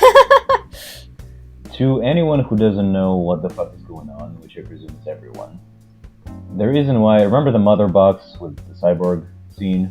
Mm-hmm. Ding ding ding is the sound it makes whenever it teleports. Also, the picture is now upside down, and the demons are literally parademons coming from the skies because they're aliens. But anyway, and when Lex Luthor says he's found us, he's coming, who is he talking about? Darkseid. Darkseid. Yes. Yeah. Yeah. Well, like two things. First of all, I wanted to say that I liked the lighting in that prison scene because it went from the cool blue to red, the hot red, and so I liked that duality there. But also, like, okay, why? So did Lex Luthor mean to apparently like summon this other creature or whatever it is? Because like why? Because it seems like it's something like that the film is trying to say that he did that on purpose or what? Well, let's talk about it in a second. Seemed But like something. Okay. I was gonna say, pay attention to the dirt because you gotta have a cliffhanger for the sequel. I can't get access to the yellow sun. I'm suffocating in here. So the dirt starts to levitate as though Superman is about to fly, and that's it. Thank God. Wonderful. Oh, so why is DC doing this bass backwards compared to Marvel? That's what I want to know. I mean, is DC so completely inept that they can't do anything themselves or do anything right? Or because when I'm saying this, I'm reminded of this one Dinner for Five episode with Stan Lee, Mark Hamill, J.J. Abrams, and Kevin Smith, and the guy who plays Brody in many of Kevin Smith's movies. And Stan Lee's talking about he used to know about a bunch of people over in DC, and DC was always wondering why they couldn't like always keep up with Marvel. And Stan Lee's like, DC would be like, oh, well, Marvel books are selling better because they have a bunch of speech bubbles all over the covers. So when Stan Lee heard of this, he took all the speech bubbles off the covers. And then they're like, oh, well, Stan Lee's Marvel, they use a lot of red on their covers. So that when Stan Lee heard that, the next thing he did was he took all the reds out of all the colors, off all the covers. So it's almost like indicative that, and Stan Lee says this immediately afterwards in this interview, which you guys can find on YouTube, that the reason why Marvel was more successful is because they put personality inside of their comics. And of course, the personalities he's referring to is the personality of like, it used to be like, the Marvel, whatever, Marines, or whatever the fuck it was called, Marvel Super Society, or whatever the fuck it was, where every comic would have like Stan Lee like giving an excerpt and talking to the reader, right? Oh yeah. There's communication between the readers and the comic creators themselves. Exactly, and that's where he meant by personality, though. But after watching this, I gotta say the personality must mean something completely different, as in something that actually makes you care about a character like Tony Stark's Iron Man versus anyone in this fucking movie. Yeah, it's I guess we keep going because there's just so much to discuss, and I don't want to just wrap it up because the movie's over. I mean, thank God it's over. Yeah, we can. Yes. Yeah. Now, as far as Lex Luthor doing what, again, early on in this commentary track, Matt, you proposed the idea that Lex Luthor is just like an anti-theist. He despises the idea of a god. He's all pro-humanity. He's all about man improving himself by... Right. You're thinking Nietzschean, but when you say anti-theist and, a man hating God, I'm just thinking of what religious people think atheists are. You don't believe in God because you hate God. It's like, no, it doesn't exactly work that way. Yeah. You don't believe in a God, end of discussion. There's nothing to hate. Yeah. It's like a lot of like the religious movies my fucking cousin has tried to make me watch and stuff, like Nick Cage's Left Behind movie, where the girl hates God because she's an atheist because she hates God, and it's like that's not exactly how that works, sweetie. Yeah. And even worse is that one movie, God Is Not Dead, which is just I've seen laughable. That. It is. But anyways, this isn't a religious debate. Go ahead, Max. So, if that were Lex Luthor's character, like if he distrusted metahumans or whatever they're called, superheroes in DC, because of that, because he thinks that man should be able to pull himself by his bootstraps and accomplish something via his hard work, as opposed to like someone like the Flash having some sort of accident happen to him with chemicals, and all of a sudden, bam, he can run at the speed of light. So if that were the case, and if Lex Luthor was consistent where he wanted to get rid of Superman, he was ready to kill Superman, but he was on the side of humanity, so to speak, I'd understand. But again, first, Lex Luthor does a bunch of shit that doesn't make any sense, tries to frame Superman like 2 or 3 times, in a completely ridiculous way that wouldn't even make you think that Superman was tangentially responsible for this. Then he decides to murder a bunch of people, including the senators, even though the senators were playing along and they gave him access to the Kryptonian ship and General Zod's body. Let Lex Luthor blow him up. Including his secretary, with whom it was kind of like there were a couple of close-ups between the two of them where he looks at her and she kind of like smiles and looks away shyly. So it's almost like hinted that there's some level of affection between the two of them. At the very least, she has a crush on him, but then he doesn't try to warn her that he's gonna blow up the building. It's like, oh, just go ahead, take a seat, save a seat for me. Bam, she's dead. And then Lex Luthor gets all engrossed in this, I'm gonna learn about Kryptonians and the other worlds, which is kind of in his character, Lex Luthor seeking knowledge. But then he decides to create Doomsday, a mindless monster, who technically is a god, but he keeps like, oh, well, if Batman was not able to kill Superman, then the devil is going to do it. It's like, well, how are you going to stop the devil then? Doomsday, once all of it is said and done. And the worst of all, apparently, and we don't actually see this happen, but apparently Lex Luthor has contacted Darkseid, who, from Lex Luthor's perspective, would also be a god. Potentially a worse god than Superman. And you've invited him to take over Earth because? Did he invite him, or through the Kryptonian knowledge does he realize that Darkseid is coming? I mean, that's all completely vague. Yeah, well, he says the bell has been rung, so I assume he means himself. And plus, there's also a Dilapidated scene that is available on YouTube where, like, when Lex Luthor is in the ship, like a crew of SWAT members or something, they come in to stop him. I presume it's never explained, but we see Lex Luthor communicate with someone by the name of like Steppenwolf, who's like it's comic book bullshit, but basically this guy's kind of related to Darkseid. He's from the same planet as Darkseid. So the idea is that Lex Luthor has contacted Apocalypse, the planet where Darkseid resides, and it's like, hey, come over and take over this planet. Why? Exactly. He's like trying to carve out. He's trying to make it so that, like, you know, Superman can't control humanity. So why is he inviting another different god? Yeah. Yeah, exactly. It's like, yeah, well, I don't like this god, so I'm going to get a different god. It's like, if you have such a god complex, you would not want anyone else to know Earth even exists. I mean... Yeah. The true reason is because the Justice League movie needs to happen. But the in-universe reason, there is none. Is none, yeah. Yeah, well, again, it's DC and Zack Snyder. I'm doing the Mark Kermode. Zack Snyder! They're trying to go from A to B to C, and they don't know how to do it. So, fuck if it makes any sense. We're going to have pretty visuals, and we're just going to try getting this expanded universe going on the first fucking movie.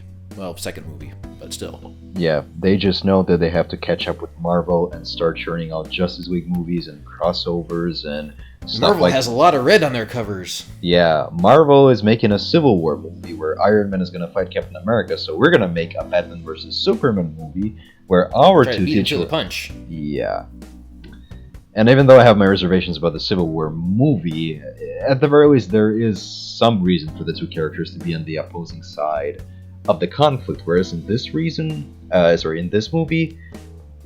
did any of you feel anything? Did it seem like a clash of ideals between, well, aside from boredom? No. Did it feel like a clash of ideals between these two characters? No, not at all.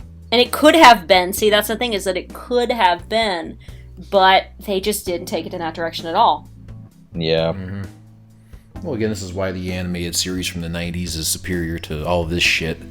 I mean, at least the Batman and Superman adventure show had coherence. And they understood the characters. Exactly. Lex Luthor hires Joker Joker offers his services to kill Superman for like $1 billion.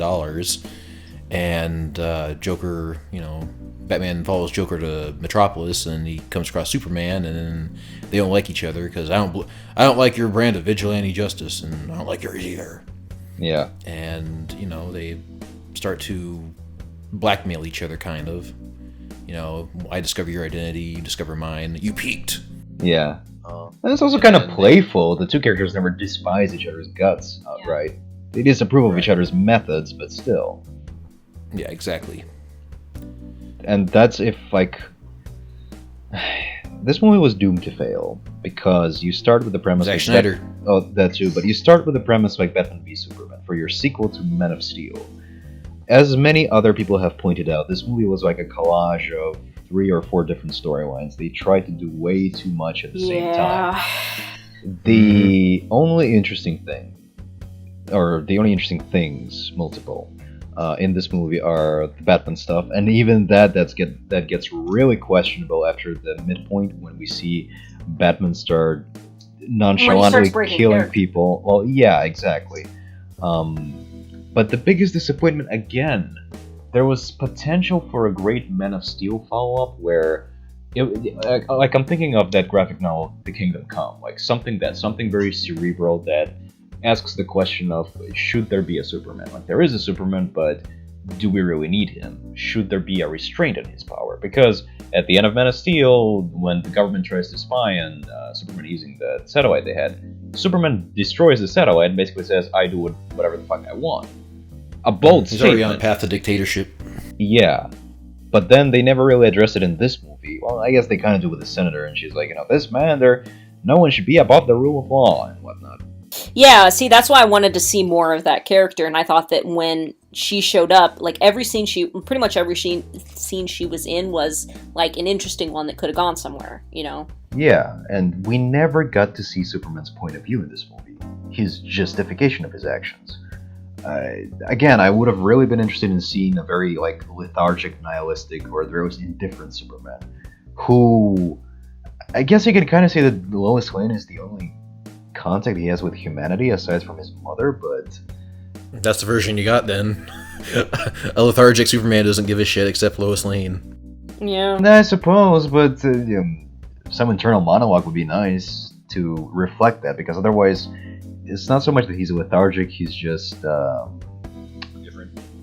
not even that, he just doesn't do anything for most of the movie until the end fight. It's just really flat. Yeah. Oh yeah. I guess, well, what else is there to talk about? Murder Man? What did you think of Murder Man? Well, I love Batman though, and I like the fact that they were trying to do some Dark Knight Rises stuff with him though. But again, it's Batman killing people just kind of feels so fucking out of place. He's shooting people, Yeah. he's blowing them up, he's dragging their mutilated bodies inside of a car that's tumbling down the street and then launch it into another car. It brands people. I don't understand exactly what the point of that is. Yeah, it's different. It never happened in the comics, but what the point of it, I don't understand, because like I think there's a bit of dialogue in the movie, we missed it, but they say that basically anyone who goes to prison with that brand, he's automatically executed by the other prisoners. Yeah, it's like a death. They said the brand is a death sentence in prison. I guess they assumed that he would be like an informant, but if Batman were using these criminals as informants, he wouldn't brand them, because that kind of gives the game away, doesn't it? Yeah, it would almost be the opposite. Like, oh, you got branded by the Bat. That means you're a real badass, right? Like, this is a guy we gotta watch out for. Maybe that's why they kill him, because they're scared of them. Because if Batman brands you, then that means that you did something real bad. I don't know. Like, they never explore that. All it would do is just create like a brotherhood of villains. I mean, like, okay, yeah. You got branded by Batman. Okay, now well, that would be interesting. join our to clique. see. We're gonna get back at this fucker. It's kind of like That what would be happens in interesting. Hitchcock. How all these guys who were wronged by Hitchcock all kind of like gather together and try to find some way to kill him. Does the Joker also have a branding? The Riddler? Bane? Mr. Multiple Freeze? brandings. Well, actually, we never see a branding, the bat symbol on him in that picture where he's shirtless and doing the whole Joker scream. Yeah, I don't really understand. Apparently, their next plan is to. I think I've read somewhere that they're planning on postponing the Justice League movie to work on the Batman Solo movie instead, because Really? it makes more sense, because most people have praised this version of Batman played by Ben Affleck. Most people have said that's the only good part of this movie, so it makes sense for DC to instead. It's gonna. But they're gonna. Go ahead. I was gonna say it's kind of hysterical. They try to move away from just making Batman movies in order to make a giant DC cinematic universe. That doesn't work. It's like, okay, we're gonna go back to just making Batman. We're gonna fall back on Batman because that's the only thing good we've made. Yeah. Jesus Christ. I mean, again, the Bruce Wayne was fine in this movie though, but Hollywood's gonna take the wrong impression. They're gonna be like, oh well, we need Batman to kill more people on screen, and run people's heads through floors and shoot them with Gatling guns, and that's the kind of Batman movie we're gonna get next. Is more of the same of this shit. Which is hysterical, because from what I've read, and the Batman Solo movie is gonna be based on Batman Under the Red Hood, wherein Jason Todd comes back. And the whole conflict in Batman Under the Red Hood is the fact that once Jason Todd comes back, he decides to actually cross the line that Bruce Wayne never crossed and start killing people. But if we have this version of Batman who has crossed the line as well, what's the conflict gonna be? Exactly. Well, you see, Jason Todd's gonna not want to kill bad guys, and Batman's gonna be like, no, you gotta kill him. Jason Todd comes back as like a born-again Christian. It's like, I don't believe in this violence, Bruce. You gotta repent. You gotta forgive the Joker. Batman's gonna tie Jason Todd up on a brick chimney on a rooftop and be like, when you knock them down, they get back up. When I knock them down, they stay down permanently. Punisher reference in Daredevil. Like, for you guys, like, as fans of Batman, would you want to see a movie like that where he just is straight up Murder Man, though? Like, No. There needs to be like a mix of. Obviously, I like a brutal Batman. Like, he'll like when he's interrogating a bad guy, he'll like break a finger, and he'll like break an arm. But he's also the same Batman who, if a villain falls off the edge of a roof, he goes out of his way to try to catch him. So he's the Dark Knight Returns kind of Batman is pretty good, just because he's brutal. He has no problem. He's blunt. You're bleeding. If you don't tell me where X, Y, and Z is, I won't get you to the hospital on time. Yeah. That kind of Batman is pretty badass. And he also never kills the Joker. Comes close, but almost breaks his neck in self-defense. But at the last moment, self-restraint paralyzes him, doesn't kill. And then the Joker even chides him for that. It's like, oh, you never had the nerve to do it. Yep. So, but then Zack Snyder reads the graphic novel and apparently gets the impression that Batman is a serial killer somehow. Yeah. Yeah. Well, again, Zack Snyder can't read. He just looks at the pretty pictures.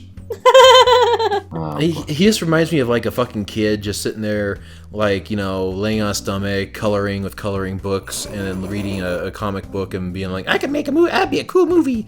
But Batman punches Superman real, real hard, and then Wonder Woman comes flying in, an invisible jet. And then Lois Lane has a big shiny spear, and then Aquaman is down in Titanic. And you see, he looks at the camera, and then he stabs the camera, and he flies off. I mean, that Aquaman shot was just ridiculously bad. Oh my fucking god. Mm-hmm.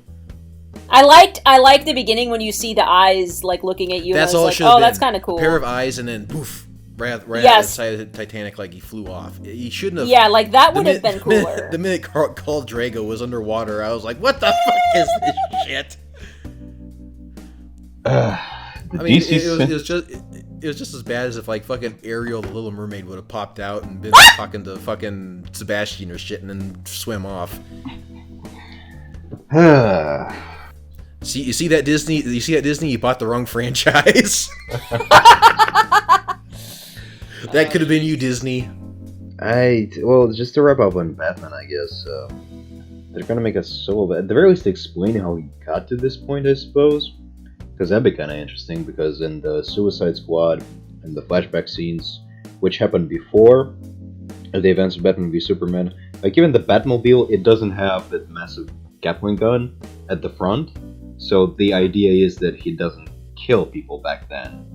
And of course, again, like we said before, if he doesn't have any remorse about like if this version of Batman is basically the Flashpoint version of Batman, where he uses guns. He doesn't carry guns for some reason, but he will use other people's guns to shoot other bad guys.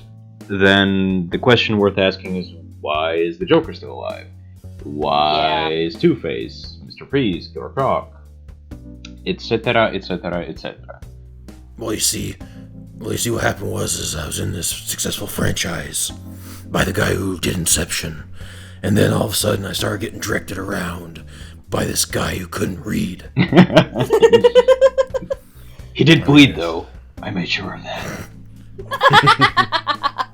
Oh, Christ. I mean... He directed us by using action figures and little plastic toys going...